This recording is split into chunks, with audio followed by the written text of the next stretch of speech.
ഇനിയും ഒരു ആനന്ദം അടങ്ങി വരുമോ? ഇനിയും ഒരു സന്തോഷം അടങ്ങി വരുമോ? സാഹചര്യങ്ങൾ, കാലാവസ്ഥ, ക്ലൈമറ്റുകൾ, അതിൻ്റെ പിന്നിൽ വാഴുന്ന നിയമങ്ങൾ, ഇതൊക്കെ നോക്കുമ്പോൾ ഇനിയും പ്രാർത്ഥിക്കുന്നവനൊരു സന്തോഷമുണ്ടാകുമോ എന്നൊരു മാനുഷിക ചിന്ത നമ്മുടെ മനസ്സിനകത്ത് പ്രതിഫലിക്കുമ്പോൾ തന്നെ ഇന്ന് രാവിലെ ദൈവത്തിൻ്റെ പരിശുദ്ധാത്മാവ് പറയുകയാണ്, ഏത് കാലാവസ്ഥകൾ മാറി മറിഞ്ഞാലും, ഏത് സാഹചര്യങ്ങൾ പ്രതികൂലമായാലും, ഏത് നിയമങ്ങൾ കുരുക്കുകളായി നിന്നാലും പ്രാർത്ഥിക്കുന്ന ദൈവകുഞ്ഞിനൊരു സന്തോഷമുണ്ടാകും. സ്തോത്രം. പ്രാർത്ഥിക്കുന്ന ദൈവമക്കൾക്ക് ഒരു ആനന്ദം മടങ്ങി വരും. ഈ കൂട്ടായ്മകളെ ഓർത്ത് ഇച്ചിരി നേരം പ്രാർത്ഥിക്കുമ്പോൾ കർത്താവ് എന്നോട് പറയാൻ പറഞ്ഞൊരു ഭാഗത്തിലേക്ക് ഞാൻ പ്രാർത്ഥനയോടെ പ്രവേശിക്കുന്നു. ദൈവസഭയ്ക്കകത്തൊരു സന്തോഷം ഉണ്ടായിരിക്കും. ദൈവസഭയുടെ സന്തോഷം എന്ന് പറയുന്നത് പണമല്ല. ദൈവസഭയുടെ സന്തോഷം എന്ന് പറയുന്നത് ശരീരത്തിൻ്റെ ആരോഗ്യമല്ല. ദൈവസഭയുടെ സന്തോഷം എന്ന് പറയുന്നത് കിട്ടിയിരിക്കുന്ന ജോലിയും അതിൻ്റെ ഡെപ്തുമല്ല. പിന്നെ പ്രാർത്ഥിക്കുന്ന ദൈവകുഞ്ഞിൻ്റെ സന്തോഷം വേദപുസ്തകം പറയുകയാണ്, ധാന്യവും വീഞ്ഞും വർദ്ധിച്ചപ്പോൾ അവർക്കുണ്ടായതിലും അധികം സന്തോഷം നീ ഞങ്ങളുടെ ഹൃദയത്തിനകത്ത് നൽകിയിരിക്കുക എന്ന് വെച്ചാൽ, പ്രാർത്ഥിക്കുന്ന ദൈവകുഞ്ഞ് ആശ്രയിക്കുന്നത് മനുഷ്യനിലല്ല, അവൻ ആശ്രയിക്കുന്നത് നേതാക്കന്മാരിലല്ല, അവൻ ആശ്രയിക്കുന്നത് രാജകീയ മണ്ഡലങ്ങൾക്കകത്തല്ല, അവൻ ആശ്രയിക്കുന്നത് സൈന്യങ്ങളുടെ ദൈവമായ യഹോവയിലാണ്.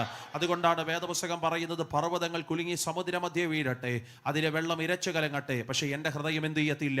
ഭയപ്പെടുകയില്ല. ആകയാൽ ഈ സഭയെ നോക്കി ഉറപ്പിച്ചു ഞാൻ ആ പദം പറയുന്നു, ഇനിയും ആനന്ദം മടങ്ങി വരും, ഇനിയും സന്തോഷത്തിൻ്റെ വാക്തത്വം മടങ്ങി വരും.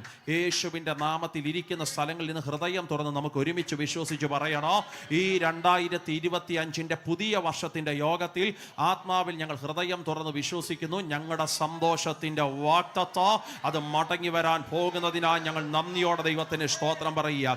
ഇനിയും ആനന്ദം മടങ്ങി വരുമെന്ന് പറയുമ്പോൾ അതിന് മറുഭാഗം പൈശാചിക മണ്ഡലത്തിൻ്റെ ഏറ്റവും വലിയ പദ്ധതി എന്ന് പറയുന്നത് നീ കരഞ്ഞു തീരണമെന്നുള്ളതാണ്. നിന്റെ ജീവിതം ഇങ്ങനെ മെഴുകുതിരി ഉരുകി തീരുന്നതുപോലെ ഉരുകി അവസാനിക്കണം. ഈ നാടിൻ്റെ ജോലി, ഇവിടുത്തെ പ്രഷർ നിന്റെ തലയ്ക്കകത്തേക്ക് ഇടിച്ചു കയറ്റിയിട്ട് പിന്നെ ആ പ്രഷറിനകത്ത് നീ അങ്ങ് മുങ്ങിത്താഴണം. ഒരു വാക്ക് പറഞ്ഞാലും അകത്തേക്ക് അത് ധുനിക്കാൻ പാടില്ല, അത് പ്രയോജനപ്പെടാൻ പാടില്ല. ഇനി എന്നാ യോഗങ്ങൾ നടന്നാലും, ഉപവാസ പ്രാർത്ഥന, cottage meeting, youth Sunday school meeting, convention, crusade, ഏത് യോഗം നടന്നാലും അത് നമുക്ക് ഫലിക്കരുത്.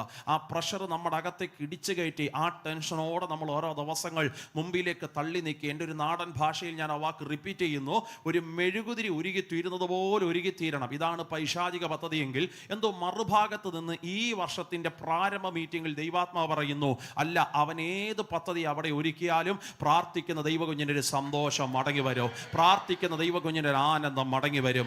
ഇനിയും സന്തോഷം മടങ്ങി വരുമെന്ന് ഇരമ്യാവ് പറയുമ്പോൾ ഈ പ്രവാചകൻ ഇരിക്കുന്ന സ്ഥലം എവിടെയാണെന്നുള്ളത് ഏറ്റവും പ്രധാന ഭാഗമാണ്. 33-ന്റെ 1-ാമത്തെ വാക്യം വായിക്കുമ്പോൾ ഇരമ്യാവ് ഇപ്പോൾ ഇരിക്കുന്നത് എവിടാണെന്നറിയാമോ? ഇപ്പോൾ ഇരമ്യാവ് ഇരിക്കുന്നത് കാവൽപുരമുറ്റത്താണ്. അടുത്ത പദം, അവൻ അടയ്ക്കപ്പെട്ട് കിടക്കുകയാണ്. എന്നാൽ കാവൽപുരമുറ്റത്തിനകത്ത് അടയ്ക്കപ്പെട്ട് കിടക്കുന്ന പ്രവാചകൻ, ആമേൻ, നാടൻ ഭാഷയിൽ പറഞ്ഞാൽ ഇങ്ങനെ ഒതുക്കപ്പെട്ട് കിടക്കുക, ഇങ്ങനെ സ്ട്രഗിളിംഗ് ആയിട്ട് കിടക്കുക. അങ്ങനെ ഒതുക്കപ്പെട്ട് കിടക്കുമ്പോൾ സ്വർഗത്തിലെ ദൈവം കിടക്കുന്നവനോട് പറയുക, നീ ഇപ്പോൾ ഇരിക്കുന്നത് തടവറയ്ക്കകത്താണ്. POC ബൈബിളിൽ ആ ട്രാൻസ്ലേഷൻ അങ്ങനെ തന്നെ എഴുതി വെച്ചിരിക്കുകയാണ്. ഇരമ്യാവ് ഇപ്പോൾ കാവൽപുരം എന്നതിനേക്കാളും അപ്പുറം ഇരമ്യാവ് ഇപ്പോൾ തടവറയ്ക്കകത്ത് ഒതുക്കപ്പെട്ട് കിടക്കുക. ഇങ്ങനെ ഒതുക്കപ്പെട്ട് കിടക്കുന്ന ഒരു മനുഷ്യൻ ഇസ്രായേലിനെ നോക്കി പറയുക, ഞാൻ കിടക്കുന്ന സ്ഥലമുണ്ടല്ലോ അത് മനോഹരമല്ല, അന്തരീക്ഷം ഓക്കെയല്ല, ഭയങ്കര സ്ട്രഗിളിങ്ങിനകത്താണ് ഞാൻ ഇരിക്കുന്നത്, പക്ഷേ എൻ്റെ വായിൽ നിന്ന് വരുന്ന ദൂതുണ്ടല്ലോ അത് സങ്കടത്തിൻ്റെതല്ല, അത് സന്തോഷം മടങ്ങി വരുമെന്നുള്ളതാ. ഇന്ന് രാവിലെ വിശ്വസിക്കാമെങ്കിൽ ദൈവസഭയോടൊരു പ്രവചന ശബ്ദം പോലെ ഞാൻ പറയാം, നീ കിടക്കുന്ന സാഹചര്യം നോക്കി ദൂത് പറയുന്നവനല്ല നീ ആയിരിക്കുന്ന സിറ്റുവേഷൻ നോക്കി പ്രവചിക്കുന്നവനല്ല നീ ഏത് മോശം അന്തരീക്ഷത്തിൽ കടന്നാലും പ്രാർത്ഥിക്കുന്നവൻ്റെ നാവിനകത്തൊരു സന്തോഷത്തിൻ്റെ വാക്തത്വം ഉണ്ട്. വിശ്വസിക്കുന്നവർക്കായി നന്ദിയോടെ ഞാൻ ദൈവത്തിന് സ്തോത്രം പറയാം. അപ്പോൾ ഒതുക്കപ്പെട്ട് കിടക്കുന്നതും അടയ്ക്കപ്പെട്ട് കിടക്കുന്ന സ്ഥലത്ത് വായിൽ നിന്ന് വരുന്ന ദൂത് ശക്തിയുള്ള ദൂതാണെങ്കിൽ അവൻ്റെ വായ്ക്കകത്ത് നെഗറ്റീവിൻ്റെ ശബ്ദമല്ല, അവൻ്റെ വായ്ക്കകത്ത് പോസിറ്റീവിൻ്റെ ശബ്ദം വെളിപ്പെടുത്തുന്ന ഒരു സ്വർഗത്തിലെ ദൈവമുണ്ട്. ഞങ്ങളുടെ സഭ എന്ന് പറയുന്നത്, പ്രവർത്തനം എന്ന് പറയുന്നത് ഒരു പുതിയ വർക്കാണ്. അതിനകത്ത് കൂടുതലും സാധുക്കളും സാധാരണക്കാരുമാണ്. ഈ അന്നന്നത്തേക്ക് മാത്രം കശുവണ്ടി ഫാക്ടറി പോയി അന്നന്നത്തേക്ക് മാത്രമുള്ള കാര്യങ്ങൾ ചെയ്യുന്ന സഹോദരങ്ങളാണ്. ഞായറാഴ്ച ഒരു മീറ്റിങ്ങിനകത്ത് വരുമ്പോൾ ഞാൻ അവരോട് പറയും, എൻ്റെ ബ്രദറെ എന്നാ ഇരിപ്പായത്, ഇച്ചിരി നന്നായിട്ടൊന്ന് കരമടിച്ച്, എൻ്റെ സിസ്റ്ററെ എന്നാ ഇങ്ങനെ ഇരിക്കുന്നത്, ഒന്ന് ശക്തിയോടൊന്ന് ആരാധിച്ച്. ഒത്തിരി എണ്ണം ആരാധിക്കുമ്പോൾ കുറേ പേര് അവിടെ ഇങ്ങനെ മൗനമായിരിക്കുമ്പോൾ ഞങ്ങൾ അവരോട് പറയും, എൻ്റെ സിസ്റ്റർ എന്നെ ഇങ്ങനെ ഇരിക്കുന്നു, നന്നായിട്ടൊന്ന് അന്യഭാഷ പറഞ്ഞെന്ന് പറയുമ്പോൾ വരുമ്പോൾ മീറ്റിംഗ് കഴിഞ്ഞിട്ട് വന്നിട്ട് അവരെന്നോട് പറയും, എൻ്റെ പാസ്റ്റർക്ക് ഇങ്ങനെയൊക്കെ പറയാം, പാസ്റ്റർക്ക് എന്നാ പരിപാടി, പാസ്റ്റർക്ക് പ്രത്യേകിച്ച് പരിപാടിയൊന്നുമില്ല, പാസ്റ്റർക്ക് ഇങ്ങനെ രാവിലെ ഒരുങ്ങി വീട്ടിൽ മീറ്റിങ്ങിനകത്ത് പോകണം, കാറിനകത്ത് കയറണം, യോഗത്തിൽ ചെന്നിറങ്ങണം, അവിടെ പ്രസംഗിക്കണം, ബന്ധങ്ങളൊക്കെ അഭിഷക്തന്മാരോട്, ബന്ധങ്ങളൊക്കെ പ്രാർത്ഥിക്കുന്നവരോട്, ഇങ്ങനെ പാസ്റ്റർക്ക് ഇങ്ങനെ, പിന്നെ വൈകിട്ട് വീട്ടിൽ വരിക, പിന്നെ അടുത്ത ദിവസം യോഗത്തിൽ പോകുക. ഇന്ന് വെച്ചാൽ ആഴ്ചയിൽ 7 ദിവസം ഉണ്ടെങ്കിൽ നിങ്ങൾ പാസ്റ്റർമാർ 7 ദിവസം സ്പിരിച്വൽ തലത്തിലാണ് കണക്റ്റഡ് ആയിട്ട്. ഞങ്ങളങ്ങനല്ല. ഞങ്ങൾക്ക് രാവിലെ 4 മണിക്ക് എഴുന്നേറ്റം, അടുക്കളയിലെ പരിപാടിയെല്ലാം ചെയ്യണം, അത് കഴിഞ്ഞ് പിള്ളേരെ ഒരുക്കി വിടണം, പിന്നെ നേരെ കശുവണ്ടി ഫാക്ടറി പോകണം, അവിടെ മൊത്തവും ഈ സാധനം മൊത്തവും തല്ലി പൊട്ടിച്ച് അതെടുത്ത് കാര്യങ്ങളൊക്കെ ചെയ്ത് ഇട്ടകളാക്കി എല്ലാം തിരിച്ച് പിന്നെ വൈകിട്ട് 6:30 വന്നൊരു കിടത്തയുണ്ട്. എൻ്റെ പാസ്റ്ററെ താരാട്ട് പാട്ട് പോലും ഒരുത്തനും പാടിത്തരണ്ട, അങ്ങ് ഉറങ്ങിപ്പോക്കോളൂ. പിന്നെ രാവിലെ എഴുന്നേറ്റ് ഇതല്ലേ പരിപാടി. പിന്നെ ആകെ കൂടെ വരുന്ന ഈ സൺഡേയില ഇവിടുത്തെ 2.5 മണിക്കൂർ യോഗത്തിൽ കണക്റ്റഡ് ആകാൻ പറ്റത്തില്ലെന്നൊരു സ്തോത്രം പറഞ്ഞാട്ടെ. സത്യമല്ലേ? സ്തോത്രം. ഞാനും ആ വാക്ക് കേട്ടപ്പോൾ ചിന്തിച്ചു, സത്യം സിൻസിയറായിട്ട് ആൻറ്റിമാർ പറഞ്ഞത്. ഇത് റിലം പിടിക്കില്ല പാസ്റ്റർ. ആഴ്ചയിൽ 6 ദിവസവും ഇതുമായിട്ടൊക്കെയാണ് ഞങ്ങൾ കണക്റ്റഡ് ആയിരിക്കുന്നത്. ഈ പരിപാടി, ഈ ജോലി, ഈ പ്രഷർ, ഈ ടെൻഷൻ, കടഭാരം, ടെൻഷൻ, ഇതിനകത്തൊക്കെ കണക്റ്റഡ് ആയിട്ട് 7ാമത്തെ ദിവസം ഇങ്ങോട്ട് വന്ന് 2 മണിക്കൂർ ഇരിക്കുന്ന യോഗത്തിൽ സ്വോത്രം പറഞ്ഞതൊക്കെ പറഞ്ഞ് എങ്ങനെ പറയാൻ പറ്റുമെന്ന് പാസ്റ്റർ. ഇത് കണക്റ്റഡ് ആകത്തില്ല. ഈ റേഞ്ച് പിടിച്ച് വരുമ്പോഴത്തേക്ക് ആശീർവാദവും കഴിയും. ഒരു സ്വോത്രം പറഞ്ഞാട്ടെ. സത്യമല്ലേ? സ്വോത്രം. പിന്നെ ഇച്ചിരിയെങ്കിലും ഒന്ന് കണക്റ്റഡ് ആകണമെങ്കിൽ ഒരു 7 days നടക്കണം ഫാസ്റ്റിംഗ്, അല്ലെങ്കിൽ ഒരു 21 നടക്കണം. പക്ഷേ ഇതിൻ്റെ പ്രശ്നം 21 days അവസാനത്തെ 3 ദിവസം ഒന്ന് കയറി വരുള്ളൂ, അപ്പോഴത്തേക്ക് യോഗവും തീരും. സ്തോത്രം. പിന്നെ അടുത്ത വർഷം അല്ലേ ഉള്ളോ 21.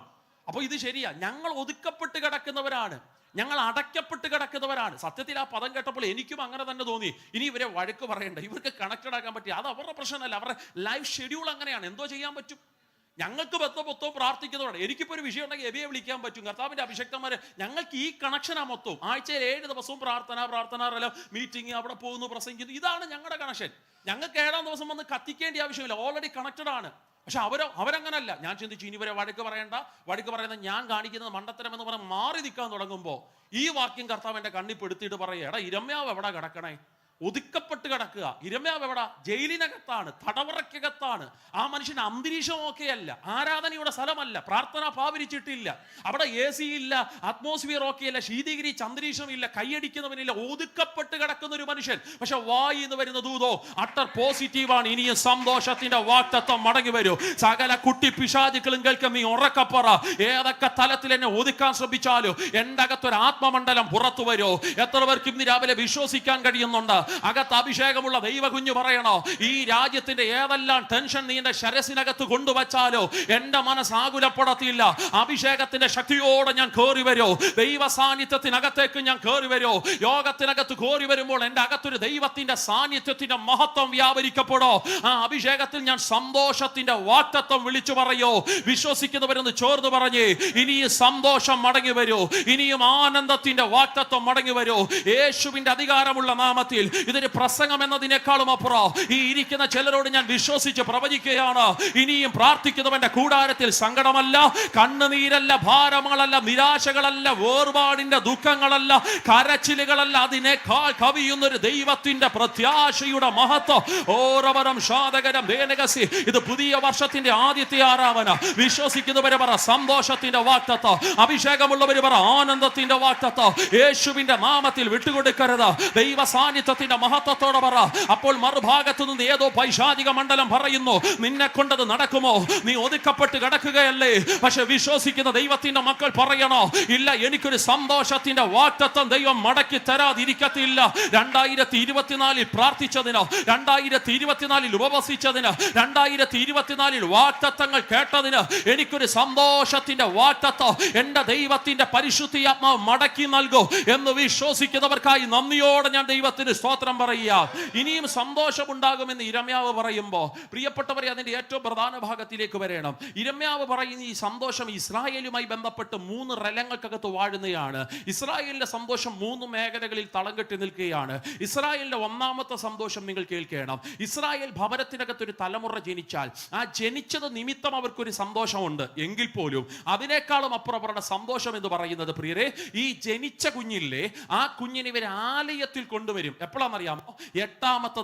എട്ടാമത്തെ ദിവസം പരിശോധന ഏൽക്കാൻ ഇവർ ആലയത്തിൽ കൊണ്ടുവരും. അപ്പൊ ഇവരുടെ അകത്തൊരു വലിയ സന്തോഷം ഉണ്ടാകും. എന്ന് വെച്ചാൽ പ്രാർത്ഥിക്കുന്ന മമ്മിമാരോട് ഞാൻ പറയാം, മക്കൾ ജനിച്ചപ്പോൾ ഉള്ളതിനേക്കാൾ 10 മടങ്ങ് സന്തോഷം ഉണ്ടായിരിക്കണോ അവർ ആലയത്തിന്റെ നെടുന്തൂണായി നിൽക്കുമ്പോ, എന്റെ കുഞ്ഞ് ആലയത്തിന്റെ ചുക്കാൻ പിടിക്കുമ്പോ.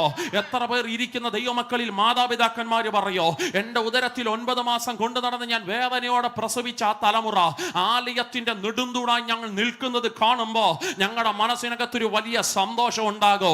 മക്കൾ ജനിച്ചു എന്ന് പറയുന്നതിനേക്കാൾ 1000 മടങ്ങ് സന്തോഷം ഉണ്ടാകണോ നിന്റെ തലമുറ ആലയത്തിനകത്ത് അംഗമായി എന്ന് പറയുമ്പോ, നിന്റെ കുഞ്ഞ് സൺഡേ സ്കൂളിനകത്ത് ഇരിക്കുന്നു പറയുമ്പോ, നിങ്ങളുടെ കുഞ്ഞുങ്ങൾ പ്രാർത്ഥനാ പായ്ക്കകത്ത് മുട്ടുമടക്കി എന്ന് പറയുമ്പോ, നിങ്ങൾ ചുമന്ന ഈ വേദപുസ്തകത്തിന്റെ പെട്ടകമുണ്ടല്ലോ, നിന്റെ തലമുറ ചുമക്കാൻ തുടങ്ങുമ്പോ നിങ്ങളുടെ മനസ്സിനകത്തൊരു വലിയ സന്തോഷത്തിന്റെ വാഗ്ദത്തം യേശുവിന്റെ നാമത്തിൽ പറ. എന്റെ കുഞ്ഞ് പാടായി പോകത്തില്ല.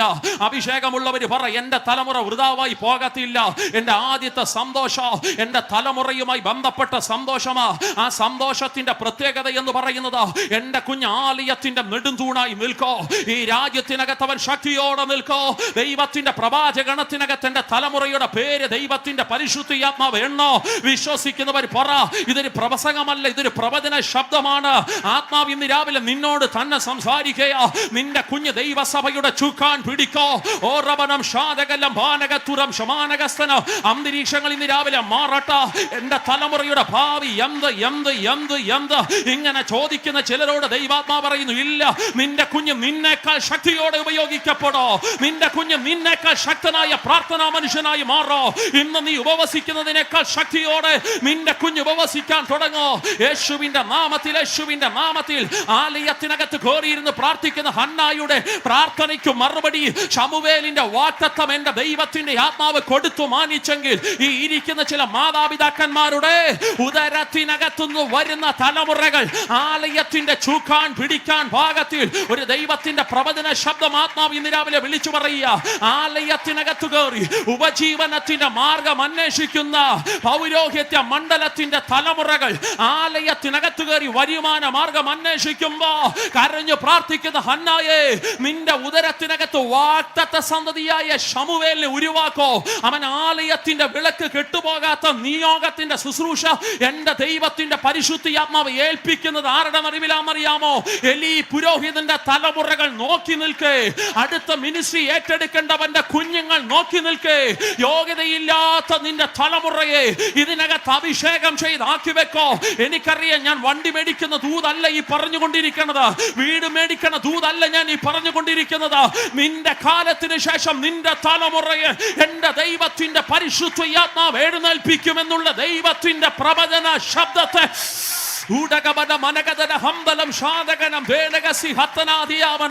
രക്തത്തിന്റെ ശക്തി ഇന്ന് രാവിലെ വ്യാപരിക്കപ്പെടട്ടെ. ഉലക്കകത്ത് ചുട്ടുപടിപ്പിച്ച ശക്തമായ ആയുധങ്ങൾ പോലെ ചില ജനറേഷനുകളെ ദൈവാത്മാവ് എഴുന്നേൽപ്പിക്കട്ടെ. ചർച്ച് ഓഫ് ഗോഡ് ഈ ദൈവ സഭയ്ക്കകത്ത്, ഈ ദൈവ സഭയ്ക്കകത്ത്, ഈ ഫ്രണ്ടിലത്തെ റോയിൽ ഇരിക്കുന്ന ചില തലമുറകളെ നാളത്തെ ചുക്കാൻ പിടിക്കാൻ എന്റെ ദൈവത്തിന്റെ പരിശുദ്ധ ആത്മാവ് എഴുന്നേൽപ്പിക്കുമെന്ന് പറഞ്ഞ അകത്ത് അഭിഷേകമുള്ള ദൈവ കുഞ്ഞു പറ, അത് സംഭവിക്കപ്പെടും പോകുകയാണ്. ഈ 2025 അത് നടക്കാൻ പോകുകയാണ്. ഇതാ ഇരിക്കുന്ന ചില പിതാക്കന്മാരുടെ കസേരകൾക്കകത്ത് കോടിയിരിക്കാൻ ഭാഗത്തിൽ നിന്റെ തലമുറ ആലയത്തിനകത്ത് കോറുമ്പോ നിനക്കൊരു സന്തോഷത്തിന്റെ വാഗ്ദത്തം. ൂടംബാരം ഭാരം ധാരം ശാരം ദേരം വൈഡംബാരം ധൂടപരംദല വൈഡപരം ദഗനന്ദക ലക്ഷകരംദല വൈഡപ രൂഢപരംദല വൈഡം ദേ അംദല ബത്തി ശാനകദേനം ധൂടം ഭാരം ശാരം ദേലം വൈഡം ദേരം ധൂടം ദേ അംദല ബന്ദി ശാനകദേ രക്തകനാദികരംദകദേ അപ്തക്ഷാന ധീരക്ത രക്തക്ഷാന ധീരത്തെ അംദലഗത്തി ശാനകദേ വൈഡപരം ദക്ഷൂടംബ രക്തക്ഷാന ധീരം ദേരെ സീനം ദാല ധൂടംബാര. എനിക്കറിയാം, എല്ലാവരും കരമടിക്കുന്നത് കൊണ്ട് ഒരു സാധാരണ കരമടി അല്ല. ഇന്ന് രാവിലെ അകത്ത് ദൈവശക്തിയുള്ള കുഞ്ഞു പറയുക, എനിക്ക് പകരക്കാരായി എന്റെ കുഞ്ഞുങ്ങൾ എഴുന്നേറ്റ് വരോ. എനിക്ക് പകരക്കാരായി എന്റെ തലമുറ രക്തം ചെയ്യാം, രക്തം ചെയ്യാം, രക്തം ചെയ്യാം, രക്തം ചെയ്യാം, രക്തം ചെയ്യാം. രൂഢംബാറ ശാനംബാറ ധീരംബാറ ധീരത്തേലെ ഹംദംബാറ സീനംബാറ. കുഞ്ഞുങ്ങളെല്ലാം കരമൊന്നടിച്ചു കർത്താവിനെ നന്ദി പറ മക്കളെ. എല്ലാ കുഞ്ഞുങ്ങൾ കരമൊന്നടിച്ചു നന്ദി പറ മക്കളെ. നിന്റെ പിതാക്കന്മാർ ചുമന്നതേ അഭിഷേകത്തിന്റെ ശക്തിയെ നിന്റെ ശിരസിനകത്തേക്ക് ദൈവാത്മാവ് പകരും. യേശുവിന്റെ നാമത്തിൽ അന്തരീക്ഷങ്ങളെ മാറ്റിമറിക്കുന്നൊരു ദൈവമഹത്വം അറമനം ശാമനം ദേനകസി ഈ പട്ടണത്തിനകത്ത് വ്യാപരിക്കുന്നത് ഏതെല്ലാം പൈശാചിക ശക്തി ഉണ്ടെങ്കിലും നീ പറ, എന്റെ കാലം കൊണ്ട് ഈ വാഗ്ദത്തം തീരത്തില്ല പിശാചേ. എന്നെ കൊണ്ട് ഈ കാലങ്ങൾ വാഗ്ദത്തങ്ങൾ അവസാനിക്കത്തില്ല. എനിക്ക് പകരമായി എന്റെ സന്തതി എഴുന്നേറ്റു വരോ. എനിക്ക് പകരമായി എന്റെ കുഞ്ഞ് എഴുന്നേറ്റു വരോ. ഓരവരം ഷാദകലം ബാലകസ്തരം ശബാലകസ്തരം ദേരകസിയാവനെ. രക്തത്തിന്റെ ശക്തി ഇന്ന് രാവിലെ വാഴുമവിന. ആലയത്തിനകത്ത് നിൽക്കുന്ന സക്രിയാവ്, നിന്റെ പ്രാർത്ഥന എന്തുവാ? സക്രിയാവ് പറയും, എനിക്കൊരു തലമുറയല്ല വേണ്ടുമവ. എന്റെ കുപ്പായം ഊരി വെച്ച ആ കുപ്പായം എടുത്തു ധരിക്കാൻ ഭാഗത്തിൽ എനിക്കൊരു ആൺ സന്തതിയെ വേണോ, എനിക്കൊരു ആൺ തലമുറയെ വേണോ. ആലയത്തിനകത്ത് കയറുന്ന ദൂതൻ പറയുക, സക്രിയാവേ നിന്റെ പ്രാർത്ഥനയ്ക്ക് ഉത്തരമാ, നിന്റെ പ്രാർത്ഥനയ്ക്ക് ഉത്തരമാ. നിന്റെ കാലങ്ങൾ തീരുന്നതിനേക്കാൾ മുമ്പ് നിനക്കൊരു ജനറേഷൻ വരാൻ പോകുന്നു. ഏലിയാവിന്റെ ശക്തിയോടൊരു തലമുറ വരാൻ പോകുന്നു. അവൻ പിതാക്കന്മാരെ ചിലരെ ദൈവത്തിലേക്ക് തിരിക്കുന്ന ദൈവത്തിന്റെ ജനറേഷനായി മാറും. യേശുവിന്റെ നാമത്തിൽ അന്തരീക്ഷങ്ങൾ ഇന്ന് രാവിലെ പൊളിയട്ടെ. രാമന ഹംദല വൈഡവ റംദല വൈഡവ റൂഡവ റംശവ റംദല വൈഡവ റംദക നംദക നംശവ റംദല വൈഡവ റംദക നത്തക ലസ്തക നംദല വൈഡവ റം ഹംദലഗത്തി ഷാദലഗത്തി ശുംദലഗത്തി ശൂഡവ റംദല വൈഡവ റംദേ രീഗാമാന. ഈ ആരാധനയിൽ ആ ടെൻഷൻ പൊളിയുന്നുണ്ടെന്ന് ഞാൻ വിശ്വസിക്കുക. തലമുറയുടെ ഭാവി എന്താകും? ആ ടെൻഷൻ പൊളിയട്ട. നിന്റെ തലമുറ ദൈവ സഭയ്ക്കകത്ത് ചുക്കാൻ പിടിക്കോ. വിശ്വസിക്കുന്നവർ കരവ് ശബ്ദം ഉയർത്തി ശക്തിയോടെ പറഞ്ഞ് ഹല്ലേലൂയ. കണ്ടോ, ഇസ്രായേലിന്റെ ഒന്നാമത്തെ സന്തോഷം എന്ന് പറയുന്നത് അവരുടെ കുഞ്ഞുങ്ങൾ ജനിക്കുമ്പോൾ ഉള്ള ഒരു സന്തോഷത്തെക്കാൾ അവരുടെ ഏറ്റവും വലിയ സന്തോഷം എന്ന് പറയുന്ന ആ കുഞ്ഞുങ്ങൾ ആലയത്തിനകത്ത് കയറുമ്പോൾ അവർക്കൊരു വലിയ സന്തോഷം ഉണ്ടായിരിക്കും. അതിൽ ഇസ്രായേലിന്റെ രണ്ടാമത്തെ സന്തോഷമല്ല. ഇസ്രായേലിന്റെ രണ്ടാമത്തെ സന്തോഷം ഈ ആലയത്തിലിരിക്കുന്ന കുഞ്ഞുങ്ങളില്ലേ, അവരിങ്ങനെ വളർന്ന് വളർന്ന് വലുത് അവരുടെ 18-ാമത്തെ വയസ്സ് കഴിഞ്ഞ് 20-ാമത്തെ വയസ്സിലേക്ക് കയറുമ്പോൾ ഇസ്രായേലിനെ സംബന്ധിച്ച് വിവാഹാലോചനകൾ നടക്കും. ആ കുഞ്ഞുങ്ങളുടെ വിവാഹം നടക്കുമ്പോൾ അവർക്കൊരു വലിയ സന്തോഷമായിരിക്കും. ഒരു ഹല്ലേലൂയ പറഞ്ഞേ. കണ്ടോ, ആ മക്കളുടെ വിവാഹം നടക്കുമ്പോൾ നമ്മുടെ വിവാഹം പോലൊന്നുമല്ല ഇസ്രായേലിന്റെ വിവാഹം. ഇസ്രായേലിന്റെ പഠനം 3-ാമത്തെ വയസ്സിൽ, യഹൂദന്റെ പഠനം 3-ാമത്തെ വയസ്സിൽ ആരംഭിക്കും. നമ്മുടെ കുഞ്ഞുങ്ങളെ സ്കൂളിൽ ചേർക്കുന്ന എത്രാമത്തെ വയസ്സിലാ? 5 അല്ലേ 6? ഓക്കെ. യഹൂദനെ സംബന്ധിച്ച് 3-ാമത്തെ വയസ്സിൽ പഠനം ആരംഭിക്കും. 10 വർഷം അവൻ പഠിക്കും. തോറയാ പഠിക്കുന്നത്. ഇപ്പോൾ വയസ്സ് എത്രയായി? കാൽക്കുലേറ്റർ എടുക്കാൻ പോവാണോ? 13. 3-ാമത്തെ വയസ്സിൽ പഠനം 10 വർഷം നടത്തി. ഇപ്പോൾ പ്രായം 13. 13-ാമത്തെ വയസ്സോട്ട് യഹൂദനെ സംബന്ധിച്ച് വിവാഹാലോചന തകൃതിയായി നടക്കും. സ്തോത്രം. ആരോ പറയുന്ന അന്നങ്ങാനും ജീവിച്ചിരുന്നാൽ മതിയെന്ന്. നിവൃത്തിയില്ല. നമ്മുടെ പ്രായം 18, 21 ഉച്ചും കുത്തി ഉപസിച്ചാലും മാറ്റാൻ സാധ്യതയില്ല. ഒരു സ്തോത്രം പറഞ്ഞാട്ടെ. ഇല്ല. പക്ഷെ യഹൂദനെ സംബന്ധിച്ച് 14-ാം വയസ്സോട്ട് കല്യാണാലോചന തകൃതിയാ. കല്യാണം ഉടനെ ഒന്നുമില്ല, അത് 20-ലും 21-ലും കാണുള്ളൂ. പക്ഷെ ആലോചന തകൃതിയായിട്ട് നടക്കും. ഈ സമയം മുതൽ അവർക്ക് വീഞ്ഞിന്റെ പ്രിപ്പറേഷനുകൾ അവർ ആരംഭിക്കും. വീഞ്ഞിന്റെ പ്രിപ്പറേഷൻ എന്തിനാണെന്നറിയാമോ? ഈ കുഞ്ഞിന്റെ കല്യാണ ദിവസം പൊട്ടിക്കാൻ പാകത്തിൽ ഒരു വീഞ്ഞിന്റെ പ്രിപ്പറേഷൻ അവർ ആരംഭിക്കും. വർഷങ്ങളുടെ അവരുടെ പ്രിപ്പറേഷൻ. അത് പൊട്ടിക്കുമ്പോൾ, അത് പൊളിക്കുമ്പോൾ, ആ വീഞ്ഞ് വരുന്ന വിരുന്നുകൾക്ക് കൊടുക്കുമ്പോൾ, ആ വിരുന്നിനകത്ത് അവർ ക്ഷണിച്ചവർക്ക് കൊടുക്കുമ്പോൾ അവർക്കുണ്ടാകുന്നൊരു സന്തോഷമുണ്ട്. അത് ആ കുഞ്ഞിൻ്റെ വിവാഹവുമായി ബന്ധപ്പെട്ട സന്തോഷമാണ്. ആത്മാവ് ഇന്ന് രാവിലെ പറയുക, 1, നിന്റെ തലമുറ ആലയത്തിൽ കയറുമ്പോൾ നിനക്കൊരു സന്തോഷം ഉണ്ടാകും. 2, നീ ആഗ്രഹിച്ച നിന്റെ മകളുടെ കൊച്ചുമക്കളുടെ കല്യാണം നടക്കുമ്പോൾ നിനക്കൊരു വലിയ സന്തോഷം ഉണ്ടായിരിക്കും. ഇന്ന് രാവിലെ ഞാൻ ഇരിക്കുന്ന ദൈവമക്കളോട് ചോദിക്കുക, ഈ 2 വിഷയത്തിൽ പ്രാർത്ഥിക്കുന്നവർ ഇന്ന് രാവിലെ ഇതിനകത്തുണ്ടോ? എൻ്റെ തലമുറ ആലയത്തിൻ്റെ നെടുന്തൂണായി മാറണോ? എൻ്റെ മക്കളുടെ കൊച്ചുമക്കളുടെ കല്യാണം നടക്കണോ? ഈ 2 വിഷയങ്ങൾക്ക് വേണ്ടി മാത്രം. ഇത് പ്രവചനമല്ല, ഇത് പ്രാർത്ഥന വിഷയമായിട്ട് ചോദിക്കുകയാണ്. പ്രവചനമാണെങ്കിൽ പറയുള്ളൂ, പക്ഷേ ഇത് പ്രാർത്ഥന വിഷയമായി ചോദിക്കുക. ഈ 2 വിഷയത്തിന് വേണ്ടി പ്രാർത്ഥിക്കുന്നവർ അക്കാരം ഒന്ന് ഉയർത്തി കാണിക്കാവോ? ഈ 2 വിഷയത്തിന് ഇവർക്ക് വേണ്ടി ഒരുമിച്ച് സഭയൊന്ന് സ്തോത്രം ചൊല്ലിയേ. എൻ്റെ തലമുറകൾ ആലയത്തിനകത്ത് കയറണോ? എൻ്റെ മക്കളുടെ വിവാഹം, എൻ്റെ കൊച്ചുമക്കളുടെ വിവാഹം എനിക്ക് കാണണോ? അതിനകത്ത് തടസ്സമായി നിൽക്കുന്നത് ഏത് പ്രതികൂലമാണെങ്കിലോ ഇന്ന് രാവിലെ ഞങ്ങൾ ഈ സഭായോഗത്തിനകത്ത് ഇരുന്ന് ഒരു കുടുംബത്തിലെ അംഗങ്ങൾ പോലെ ആത്മാവിൽ അതിനെ റിവീക്ക് ചെയ്ത് പ്രാർത്ഥിക്കുക. ആ തടസ്സങ്ങളെ ദൈവം പൊട്ടിച്ചതിനായി ഞങ്ങൾ നന്ദിയോടെ ദൈവത്തിന് സ്തോത്രം പറയുന്നു. അത്ഭുതം നടന്നു എന്ന് വിശ്വസിക്കുന്നവർ കരവ് ശബ്ദം ഉയർത്തി ശക്തിയോടെ പറഞ്ഞ് ഹല്ലേലൂയ.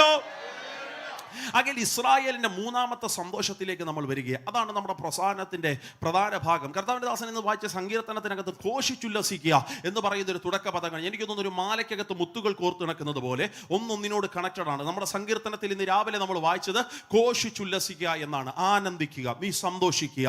അങ്ങനെ ഇസ്രായേലിന്റെ സന്തോഷത്തിന്റെ മൂന്നാമത്തെ കാര്യം ഞാൻ പറയാം, അവരുടെ ഉത്സവങ്ങളാണ്, അവരുടെ പെരുന്നാളുകളാണ്. അവർക്ക് 7 പെരുന്നാളുകളുണ്ട്. അതാണ് അവരുടെ സന്തോഷത്തിന്റെ മൂന്നാമത്തെ റെലം. അങ്ങനെയാണെങ്കിൽ ആ പെരുന്നാളുകളിലേക്ക് ഞാൻ നിങ്ങളുടെ ശ്രദ്ധയെ കൊണ്ടുവരുന്നു. ഇസ്രായേലിന്റെ സന്തോഷത്തിന്റെ ഒന്നാമത്തെ പെരുന്നാൾ ലേവ്യ പുസ്തകം തുറന്ന് 23-ാമത്തെ അധ്യായം. ഓരോ പെരുന്നാളിന് ഓരോ ദൂതുകളുണ്ട്. അത് പറഞ്ഞിച്ച് നമ്മൾ പ്രാർത്ഥിക്കാൻ പോകുകയാണ്. ലേവ്യ പുസ്തകം 23-ാമത്തെ അധ്യായം അതിന്റെ 4-ാമത്തെ വാക്യം പ്രാരംഭത്തിൽ വായിച്ച്, ഇസ്രായേലിന്റെ സന്തോഷത്തിന്റെ മൂന്നാമത്തെ കാര്യം അവരുടെ പെരുന്നാളുകൾ. ഒന്നാമത്തെ പെരുന്നാളിലേക്ക് വരുന്നു. ലേവ്യ പുസ്തകം 23-ാം അധ്യായം അതിന്റെ 4-ാമത്തെ വാക്യം. അതത് കാലത്ത് വിശുദ്ധ സഭായോഗം വിളിച്ചു കൂട്ടണം.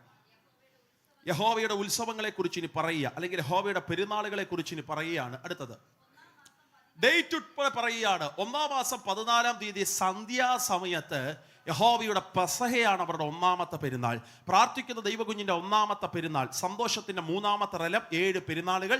ഒന്നാമത്തെ പെരുന്നാൾ എന്ന് പറയുന്നത് പെസഹായാണ്. എന്തുവാണ് പെസഹ? ശ്രദ്ധിച്ചോ, പെസഹ എന്ന് പറഞ്ഞാൽ ഇസ്രായേലിനെ സംബന്ധിച്ച് മരണം വഴിമാറിപ്പോയ ഉത്സവമാണ്.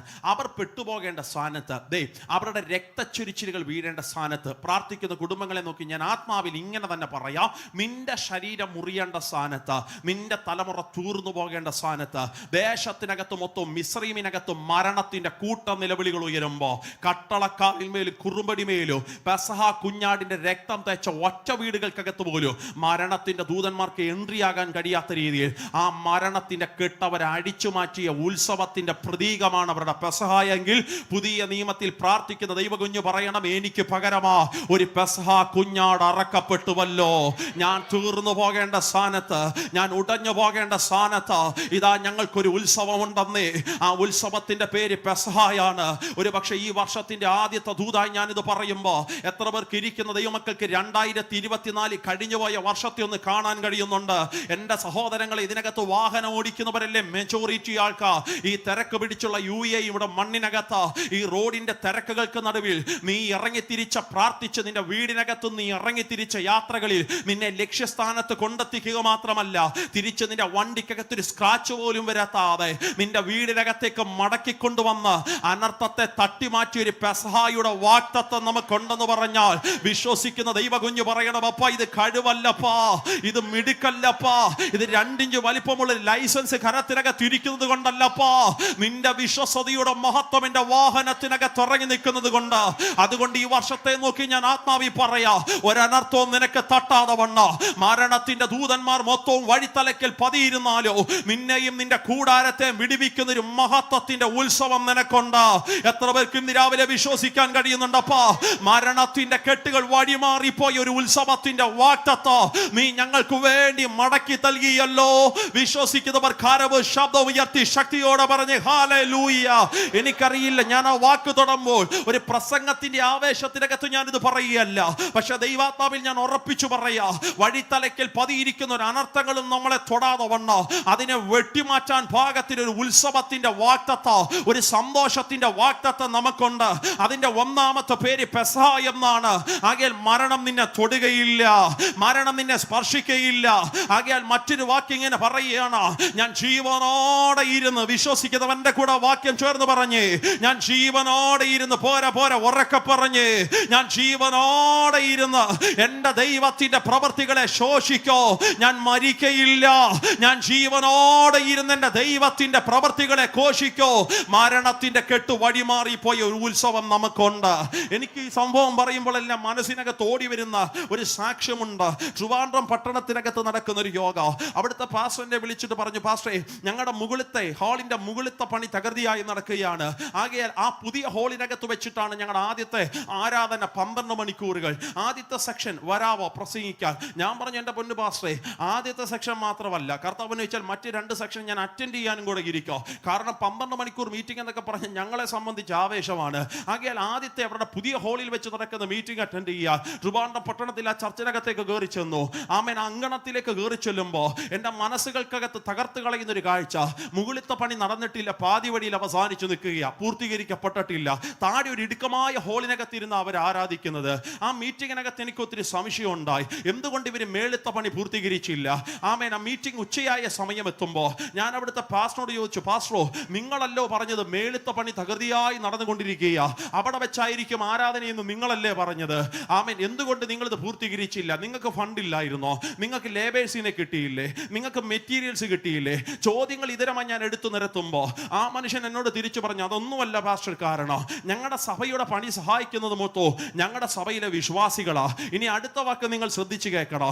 ഞങ്ങളുടെ മൈക്കാട്, ഞങ്ങളുടെ മേശിരിമാര്, ഞങ്ങളുടെ കട്ട ചുമക്കുന്നതെല്ലാം ഞങ്ങളുടെ സഭയിലെ വിശ്വാസികളാ.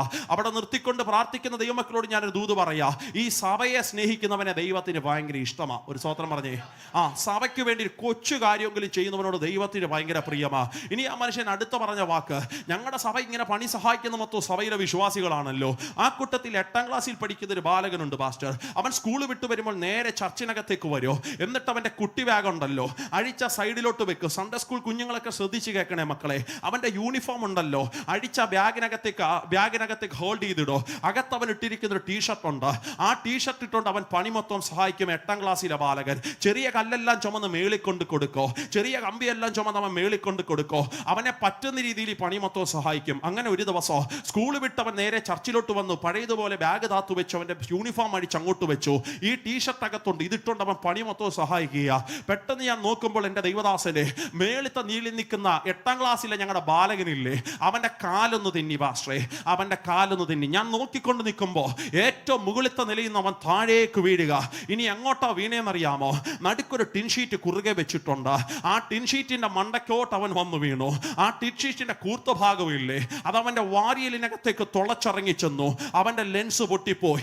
രക്തത്തിനകത്ത് ഇവൻ ഇങ്ങനെ കുളിച്ചിരിക്കുമ്പോ, ഇങ്ങനെ ബോധം കെട്ട് കിടക്കുമ്പോ, ആ നാട്ടിൽ ഈ പ്രവർത്തനത്തിന്റെ സുവിശേഷത്തിനെതിരെ നിൽക്കുന്ന സഹോദരങ്ങൾ ഈ ശബ്ദവും കരച്ചിലും എല്ലാം കേട്ട് വളരെ വേഗത്തിൽ ഇതിന്റെ ചുറ്റും ഓടിക്കൂടി. ആരോ അവനെ നോക്കിയിട്ട് പറഞ്ഞു, യോ കുഞ്ഞു മരിച്ചുപോയി, കുഞ്ഞു മരിച്ചുപോയി, കുഞ്ഞു മരിച്ചുപോയി എന്നുള്ള വാർത്ത കേട്ടപ്പോ ആ അഭിഷക്തൻ എന്നാ ചെയ്തെന്നറിയാമോ? തന്റെ തല സ്വർഗത്തിലേക്ക് ഉയർത്തിപ്പിടിച്ചിട്ട് ആ മനുഷ്യൻ പറഞ്ഞു, അപ്പാ നീ ലജ്ജയ്ക്ക് സംഗതി ഒരുക്കുന്ന ദൈവമല്ല. മരണത്തിന്റെയും ജീവന്റെയും താക്കോൽ അത് മനുഷ്യന്റെ കയ്യിലല്ലപ്പാ, അത് നിന്റെ കരത്തിനകത്താണല്ലോ ഉള്ളത്. ഇതിങ്ങോട്ട് ഈ മനുഷ്യൻ പറയുമ്പോ അപ്പുറേ നിൽക്കുന്ന നാട്ടുകാർ പറയാ, പൊട്ടത്തരം പറയാതെ പാസ്റ്ററേ, ചരക്കനെ വാരി ഹോസ്പിറ്റലിൽ കൊണ്ടുപോയി മരണം സ്ഥിരീകരിക്കുക. ഒരു ജീപ്പ് വന്നു, രക്തത്തിൽ കുളിച്ചു കിടക്കുന്ന ബാലകനെ വാരി ജീപ്പിനകത്തേക്ക് ഇട്ടു. ട്രിവാൻഡ്രം മെഡിക്കൽ കോളേജ് ലക്ഷ്യമാക്കിയുള്ള യാത്ര. ആ യാത്രയിൽ അവർ ചെന്നെത്തിരി സ്ട്രക്ചറിനകത്ത് ചോരക്കകത്ത് മുങ്ങിക്കിടക്കുന്ന ബാലകനെ എടുത്ത് കിടത്തി സ്ട്രക്ചർ തള്ളി നിൽക്കുമ്പോ ഡ്യൂട്ടി ഡോക്ടർ ഓടി വന്നു അവന്റെ കൈ ഇങ്ങനെ പൊക്കിപ്പിടിച്ച് പൾസ് ഒന്ന് ചെക്ക് ചെയ്തു. ഒറ്റ സെക്കൻഡ് ഡോക്ടർ കൈ താത്തിട്ടിട്ട് പറഞ്ഞു, എക്സ്ട്രീംലി സോറി, കുഞ്ഞു മരിച്ചുപോയി. കുഞ്ഞു മരിച്ചുപോയി എന്ന് മാത്രമല്ല അധികം ചില സമയങ്ങളാകുന്നു. ഇതങ്ങോട്ട് പറയുമ്പോൾ ആ പാസ്റ്ററെ ചങ്കിടിക്കാൻ തുടങ്ങി. ആ മനുഷ്യൻ ഹിസ്കിയാവ് ചെയ്തതുപോലെ തല ചുവരിന് നേരെ അങ്ങോട്ട് തിരിച്ചു പിടിച്ച് ആ ഹോസ്പിറ്റലിൽ മൊത്തം കേൾക്കെ ശബ്ദമുയർത്തി പറഞ്ഞപ്പാ, അങ്ങനെയല്ല, മരണത്തിന്റെ താക്കോൽ അത് നിന്റെ കയ്യിലായിരിക്കുന്നത്. ഈ മനുഷ്യൻ ഈ വാക്യം അങ്ങോട്ട് പറഞ്ഞപ്പോ അപ്പറേ നിൽക്കുന്ന ഡോക്ടർ പറയും, ഇദ്ദേഹം എന്നാ കാണിക്കും, ശബ്ദം താഴ്ത്താൻ പറ. കുറെ നേരം ഇദ്ദേഹത്തിന്റെ ശബ്ദം അവിടെ ധ്വനിക്കാൻ തുടങ്ങി. മറ്റുള്ളവർക്ക് അതൊരു ഭോഷത്വമായി തോന്നി. അല്പ സെക്കൻഡുകൾ കഴിഞ്ഞപ്പോൾ ഡോക്ടർ പറഞ്ഞു, പ്ലീസ് കീപ് സൈലന്റ്. അദ്ദേഹത്തോടൊന്ന് നിശബ്ദമാകാൻ പറ. ഒരു സെക്കൻഡ് എല്ലാവരും ഒന്ന് നിശബ്ദമാകുക. കൊച്ചിന്റെ അകത്ത് ശ്വാസം തുടിക്കുന്നത് പോലെ എനിക്ക് തോന്നുന്നുണ്ട്. വേഗത്തിൽ ICU ഒന്ന് ഓപ്പൺ ആക്കുകയാണോ. അവനെ വാരി ICUവിനകത്തിട്ടു. സർജറികൾ പലത് ചെയ്തു. നിങ്ങൾക്കറിയാമോ, ഇന്നേക്ക് ചില മാസങ്ങൾക്ക് മുമ്പ് അതേ ചർച്ചിനകത്ത് എന്നെ വീണ്ടും ഒന്നുകൂടെ വിളിച്ചു. പകലത്തെ മീറ്റിംഗ് കഴിഞ്ഞപ്പോൾ ആ പാസ്റ്റർ ഒരു ബാലകൻ എന്റെ ഫ്രണ്ടിൽ കൊണ്ട് നിർത്തി. അദ്ദേഹം ചോദിച്ചു, ഇവനെ അറിയാമോ പാസ്റ്റർ? ഞാൻ പറഞ്ഞു, ഇല്ല എനിക്കറിയില്ല, ഞാൻ ആദ്യമായിട്ട് കാണുക. പാസ്റ്റർ ഒന്ന് ഓർത്തു നോക്കിയില്ല. ഞാൻ പറഞ്ഞു, ഒരു ഓർമ്മയും എനിക്ക് കിട്ടണില്ല. ആ മനുഷ്യൻ എന്നോട് പറഞ്ഞു, പാസ്റ്ററെ നിങ്ങൾ ആദ്യത്തെ പ്രാവശ്യം വന്നപ്പോ ഒരു ബാലകന് വേണ്ടി നമ്മൾ ചങ്കുകീറി പ്രാർത്ഥിച്ചില്ലേ? ഞാൻ ചോദിച്ചു, ഏതാ മേളിത്തെ നീലേന്ന് വീണ പയ്യനോ? അതാ പാസ്റ്ററെ, അവനാ ഇവൻ. സ്തോത്ര. ഞാൻ നോക്കിയപ്പോൾ ആയുസിനും ആരോഗ്യത്തിനും അവയവങ്ങൾക്കും കേടില്ലാത്തൊരു തലമുറ. ഇന്ന് രാവിലെ വിശ്വസിക്കുന്ന ദൈവസഭയോട് ഞാൻ പറയാ, നിന്റെ മരണത്തിന്റെ കെട്ട് അഴിച്ചു മാറ്റാൻ കഴിവുള്ള ഒരു മഹത്വത്തിന്റെ നായകനെയാ നമ്മൾ ആരാധിക്കുന്നതെന്ന് പറഞ്ഞാൽ അകത്ത് വിശ്വാസമുള്ള ദൈവ കുഞ്ഞു പറയണം, മരുന്നിന് കഴിയത്തില്ല, മെഡിക്കൽ സയൻസിന് കഴിയത്തില്ല, വൈദ്യശാസ്ത്രങ്ങൾക്ക് കഴിയത്തില്ല. പക്ഷെ ഇന്ന് രാവിലത്തെ യോഗത്തിൽ ഇതിനകത്തിരുന്ന് ആരാധിക്കുമ്പോ ഞങ്ങളുടെ അകത്തൊരു വലിയ ഉറപ്പുണ്ട്. അതിന്റെ തലയ്ക്ക് മുകളിൽ നിൽക്കുന്ന എന്റെ കർത്താവിനെ കൊണ്ട് കഴിയാത്ത കാര്യമില്ലെന്ന് വിശ്വസിക്കുന്നവരെ പറ. മരണത്തിന്റെ കെട്ടുകൾ വഴിമാറിപ്പോകോ, മരണത്തിന്റെ കെട്ടുകൾ വഴിമാറിപ്പോകോ. നിന്റെ ആയുസിനെ നിശ്ചയിക്കുന്നത് ആരാ? പറ. നിന്റെ ആയുസിനെ നിശ്ചയിക്കുന്നത് ആരാ? പ്രാർത്ഥിക്കുന്ന ദൈവമക്കൾ പറ. എന്റെ ആയുസിനെ നിശ്ചയിക്കുന്നത് മരുന്നല്ല, എന്റെ ആയുസുകളെ നിശ്ചയിക്കുന്നത് മരുന്നുകളല്ല. യേശുവിന്റെ നാമത്തിൽ എന്റെ ആയുസുകളെ നിശ്ചയിക്കുന്നത് മരുന്നുകളല്ലെന്ന്, അതിനേക്കാൾ തലയ്ക്ക് മുകളിൽ നിൽക്കുന്ന ഒരു സ്വർഗത്തിന്റെ മഹത്വം. ചില മരണത്തിന്റെ കെട്ടുകൾ വഴിമാറി പോകട്ടെ. ഈ വർഷം ചില മരണത്തിന്റെ കെടുതികൾ കാണിക്കോ, ചില ശവപ്പെട്ടികൾ ഒരുക്കോ, ചില കറുത്ത കൊടികൾ നാട്ടോ എന്ന് പറഞ്ഞു നിൽക്കുന്ന ദുരാത്മാവിനെ നീ അങ്ങ് ശക്തമായി ശാസിക്കുക. യേശുവിന്റെ നാമത്തിൽ നിനക്കുള്ളതിനെ ഒന്നിനെ പോലും നീ വിട്ടുകൊടുക്കരുത്. ഈ ചർച്ച് ഓഫ് ഗോഡ് ദൈവസഭയോട് പരിശുദ്ധാത്മാവ് ഇന്ന് രാവിലെ വാണിംഗ് പറയുക. എന്റെ ചങ്ക് കീറി ഞാൻ പറയുന്നു, നീ വിട്ടുകൊടുക്കരുത്. നിന്റെ പപ്പായെ നീ വിട്ടുകൊടുക്കരുത്, നിന്റെ മമ്മിയെ നീ വിട്ടുകൊടുക്കരുത്, നിന്റെ തലമുറയെ നീ വിട്ടുകൊടുക്കരുത്, നിന്റെ കൂട്ടുവിശ്വാസിയെ നീ വിട്ടുകൊടുക്കരുത്, നിന്റെ സഭാ പാസ്റ്ററെ നീ വിട്ടുകൊടുക്കരുത്, നിന്റെ സഹ ശുശ്രൂഷകനെ നീ വിട്ടുകൊടുക്കരുത്. ഒരു മലഞ്ചരിവിനപ്പുറം നിന്ന് യുദ്ധത്തിന്റെ ഭീഷണി മുഴക്കുന്ന പൈശാചിക മണ്ഡലത്തോട് പറ, ഇല്ല, കൂട്ടത്തിലുള്ളതിനെ ഒന്നിനെ പോലും ഞങ്ങൾ വിട്ടു തരത്തില്ല. ഹംദല ദൂടബ റംദല വൈഡബ റംദല അത്വന ഗത്തിക റംദല വൈഡബ റംശബ റംദല വൈഡബ റംദക രേദഗന നിക്തക റപ്തുല വംശബ റംദല വൈഡബ റംദല ബംദുല ബാരക ദേരക ദേരക ദാരക ദേന. യേശുവിന്റെ നാമത്തിൽ എന്തോ ചിലത് കണ്ടുകൊണ്ടാണോ നീ ആരാധിക്കുന്നത്? എന്തോ ചിലത് കണ്ടുകൊണ്ടാണോ നീ ആത്മശക്തിയോടെ ഇന്ന് രാവിലെ ആരാധിക്കുന്നത്? ആത്മാ പറയുന്നു, മരണത്തിന്റെ കെട്ടുകൾ വഴിമാറി പോകുന്ന ഒരു ഉത്സവം നിനക്കുണ്ട്. അതിനകത്ത് നിനക്കൊരു സന്തോഷമുണ്ടാകും. ആയുസുകളെ നിശ്ചയിച്ച് അതിർവരമ്പുകളെ വരച്ച് നിന്റെ ആയുസ് ഇത്രേ പോയാ മതി, നീ ഇത്രേ കണ്ടാ മതി, ഇല്ല നീ കിടക്കകത്ത് ഒതുങ്ങി പോകണമെന്ന് പറയുന്ന പൈശാചിക മണ്ഡലങ്ങളെ ആത്മാവിൽ നിന്ന് രാവിലെ വെട്ടിമാറ്റിയിട്ട് പറ, ആയുസുകളെ നിശ്ചയിക്കുന്നത് മരുന്നല്ലെന്ന്, ആയുസുകളെ നിശ്ചയിക്കുന്നത് സ്വർഗത്തിന്റെ ദൈവത്തിന്റെ മഹത്വമാകയോ. ലോർഡ് ദ ഹോളി സ്പിരിറ്റ്, മരണത്തിന്റെ കെട്ട് വഴിമാറിപ്പോയ ഒരു ഉത്സവം നിനക്കുണ്ട്. അതിന്റെ പേര് പെസഹ എന്ന. എനിക്ക് പകരം ഒരു കുഞ്ഞാടറക്കപ്പെട്ടു. ഒരു ഹല്ലേലൂയ പറഞ്ഞേ. അങ്ങനെ ഇവരുടെ രണ്ടാമത്തെ ഉത്സവം ഏതാണ്? അതേ അധ്യായം തന്നെ 6-ാമത്തെ വാക്യം നോക്കിക്കേ. ഇവരുടെ രണ്ടാമത്തെ ഉത്സവം 6-ാമത്തെ വാക്യം. അതേ മാസം തന്നെ 15-ാം തീയതി ആ ഉത്സവത്തിന്റെ പേര് പുളിപ്പില്ലാത്ത അപ്പത്തിന്റെ പെരുന്നാൾ. എന്താണ് അതിനകത്തെ സന്തോഷം? ഒന്നാമത്തെ സന്തോഷം പെസഹായ, അത് മരണം വഴിമാറിപ്പോയ ഉത്സവത്തിന്റെ സന്തോഷം എനിക്കുണ്ടാകും. രണ്ടാമത്തെ ഉത്സവം എന്ന് പറയുന്നത് പുളിപ്പില്ലാത്ത അപ്പത്തിന്റെ പെരുന്നാൾ. എന്താണ് അതിനകത്തെ സന്തോഷം? ഞാൻ ഇതൊരു തിയോളജിക്കൽ റലത്തിനകത്തല്ല വ്യാഖ്യാനിക്കുന്നത്. അങ്ങനെ വ്യാഖ്യാനിക്കാൻ പുളിപ്പില്ലാത്ത അപ്പത്തെ നിങ്ങൾക്ക് സ്വർഗരാജ്യത്തോടാണ് നിങ്ങൾ കണക്ഷൻ ആക്കേണ്ടത്. പക്ഷേ ഒരു തിയോളജിക്കൽ അല്ലാത്തത് കൊണ്ട്, ഒരു ആത്മീയ തൂതിന്റെ വീക്ഷണത്തിലാകുന്നതുകൊണ്ട് ഞാൻ പുളിപ്പില്ലാത്ത അപ്പം എന്നൊക്കെ പറയുന്നത് ഞാൻ തിരുവത്താഴ ശുശ്രൂഷയുമായി കണക്ഷൻ ആക്കുക. ഞാൻ പറയുന്നു, ഒരു നിയമപരമായിട്ടല്ല ഞാൻ ആ വാക്കിനെ കണക്ട് ആക്കുന്നത്, ആത്മാവിലാണ്. അപ്പത്തെ ഞാൻ വ്യാഖ്യാനിക്കുന്നത് കർത്താവിന്റെ മേശയുള്ള ബന്ധത്തിൽ വ്യാഖ്യാനിക്കുക. ആകയാൽ തിരുവത്താഴം നിനക്കൊരു സന്തോഷമാണ്. ഒരു ഹല്ലേലൂയ പറഞ്ഞു. 31 ഉണ്ടായിരുന്നോ തിരുവത്താഴം? ഓക്കെ, അത് നിങ്ങൾക്കൊരു സന്തോഷമാണ്. അപ്പൊ ചോദ്യം വന്നു, തിരുവത്താഴത്തിന്റെ സന്തോഷം എന്നാ പാസ്റ്റേ? പറയാം. തിരുവത്താഴത്തിന്റെ സന്തോഷം, ഈ അപ്പം കഴിക്കുന്നവൻ എൻ മൂലം ജീവിക്കും. സ്തോത്രം. ഇതിനകത്ത് നീ ആംഷിയായി മാറുമ്പോൾ നിനക്കൊരു സന്തോഷം ഉണ്ടാകും. പല പ്രാവശ്യങ്ങൾ സാക്ഷ്യം പറയുമ്പോൾ ഞാൻ എടുത്തു പറയുന്ന വാക്കുകളൊന്നാണ്, എൻ്റെ വൈഫിന് കുഞ്ഞുപ്രായം മുതൽ ശ്വാസമുട്ടലിന്റെ പ്രയാസം ഭയങ്കരമാണ്. 7-8 ക്ലാസ്സുകളിലൊക്കെ തനിക്ക് അസഹനീയമാണ്. താൻ എപ്പോഴും ആ കിറ്റുമായിട്ടേ നടക്കുകയുള്ളൂ. പ്രയാസം വരുമ്പോൾ ഇതെടുക്കണം, വലിക്കണം, ഈ ഭാരത്തോടെ താൻ എപ്പോഴും നടക്കുന്നത്. ആകെ 8-ാം ക്ലാസ് താൻ പഠനത്തിലേക്ക് കയറുന്ന സമയത്ത്, താൻ ബോൺ ആൻഡ് ബ്രോട്ടപ്പ് എന്ന് പറയുന്നത് ചെന്നൈ, തമിഴ്നാട്ടിലാണ് താൻ ജനിച്ചതും വളർന്നതും ഒക്കെ. ആമേൻ. മുഖപ്പേർ IPC ദൈവസഭയ്ക്കകത്ത് ഒരു തിരുവത്താഴ ശുശ്രൂഷ നടക്കുക. അവിടെ നിൽക്കുന്ന കർത്താവിന്റെ ദാസൻ എബി, ആമേൻ, എബി പാസ്റ്റർ ദേണ്ടേ ഈ അപ്പം എടുത്ത് ഉയരത്തിലേക്ക് ഇങ്ങനെ വെച്ചിട്ട് പറഞ്ഞു, ആമേൻ സ്തോത്രം, പാപം ചെയ്തിട്ട്, അകൃത്യം ചെയ്തിട്ട് തന്നെത്താൻ വിവേചിക്കാതെ നീ ഇതിനകത്തൊന്ന് അംശയായി കഴിഞ്ഞാൽ ഇത് നിനക്ക് രോഗം വിളിച്ചു വരുത്തും, നീ ബലഹീനനാകോ, നീ നിദ്ര പ്രാപിക്കും. ഇത് ബൈബിളിനകത്തൊരു വാക്യമാണ്. പക്ഷെ ഈ വാക്യം കേട്ടപ്പോൾ എൻ്റെ വൈഫ് ആ വാക്യം തിരിച്ചാ ചിന്തിച്ചത്. എന്താ? ദൈവഹിതമില്ലാതെ പാപം ചെയ്തിട്ട് ഇത് തൊട്ടാൽ നീ രോഗിയാകും, നീ ബലഹീനനാകും, നീ നിദ്ര പ്രാപിക്കും. എൻ്റെ വൈഫ് ആ വാക്യം തിരിച്ചു ചിന്തിച്ചിട്ട് പറഞ്ഞു, അങ്ങനാണെങ്കിൽ ഞാൻ വിശുദ്ധിയോടെ, ഞാൻ ഇച്ചിരി പ്രാർത്ഥനയോടെ, ഞാൻ ഇച്ചിരി കണ്ണുനീരോടെ ഇത് തൊട്ടാൽ എൻ്റെ രോഗത്തിൻ്റെ കെട്ടഴിയും, എൻ്റെ അകത്ത് ബലം കിട്ടും, എൻ്റെ അകത്തൊരു നിത്യജീവന്റെ വാഗ്ദത്തം വെളിപ്പെട്ടു വരും. തിരുവത്താഴം തൻ്റെ അടുക്കൽ വരുമ്പോൾ താൻ പ്രാർത്ഥിച്ചു, അതിൽ നിന്ന് ഒറ്റ പീസ് എടുത്തു. ആമേൻ. പിന്നത്തേതിലെ തൻ്റെ സാക്ഷ്യം, ഞാൻ എപ്പോൾ അത് പ്രാർത്ഥിച്ച് കഴിച്ച് എൻ്റെ ഉദരത്തിനകത്തേക്ക് അപ്പത്തിൻ്റെ പീസ് ഇറങ്ങിയോ, ആ സെക്കൻഡുകൾ ആ ശ്വാസമുട്ടൽ ആസസ എന്നെ നിന്ന് വഴിമാറാൻ തുടങ്ങി. ഇന്ന് രാവിലെ വിശ്വസിക്കുന്ന ദൈവമക്കളോട് ഞാൻ പറയാം, നിന്റെ രണ്ടാമത്തെ സന്തോഷം എന്ന് എന്ന് പറയുന്നത് കർത്താവിന്റെ മേശയിൽ നിനക്കൊരു സന്തോഷമുണ്ട്. ചിലരത് അഭിമാനത്തോടെ എടുക്കോ, ചിലത് പ്രാർത്ഥനയോടെ എടുക്കോ. അതിനകത്ത് പ്രാർത്ഥനയോടെ അംഗങ്ങളാകുന്ന ദൈവമക്കളെ നോക്കി ഞാൻ ഉറപ്പിച്ചു പറയാ, അത് നിനക്കൊരു സന്തോഷത്തിന്റെ വാഗ്ദത്തമാണ്. കരമൊന്ന് ഉയർത്തി ഹല്ലേലൂയ. ഇവരുടെ മൂന്നാമത്തെ ഉത്സവത്തിലേക്ക് നമ്മൾ വരികയാണ്. ഇവരുടെ മൂന്നാമത്തെ ഉത്സവം വാക്യം 10-ാമത്തെ വാക്യത്തിൽ കിടക്കുക. അവിടെ കിടക്കുന്നത് ആഴ്ചകളുടെ പെരുന്നാൾ, ആദിഫല പെരുന്നാൾ എന്നാണ്. എന്താണ് ആദിഫല പെരുന്നാൾ? എന്നെ ശ്രദ്ധിച്ചോ, ഇനി വാക്യം നോക്കണമെന്നില്ല. ആദിഫല പെരുന്നാൾ എന്ന് പറയുന്നത് ഇസ്രായേലിനെ സംബന്ധിച്ച് അവിടെ കിടക്കുന്ന ഒരു വാക്യം ഇങ്ങനെയാണ്.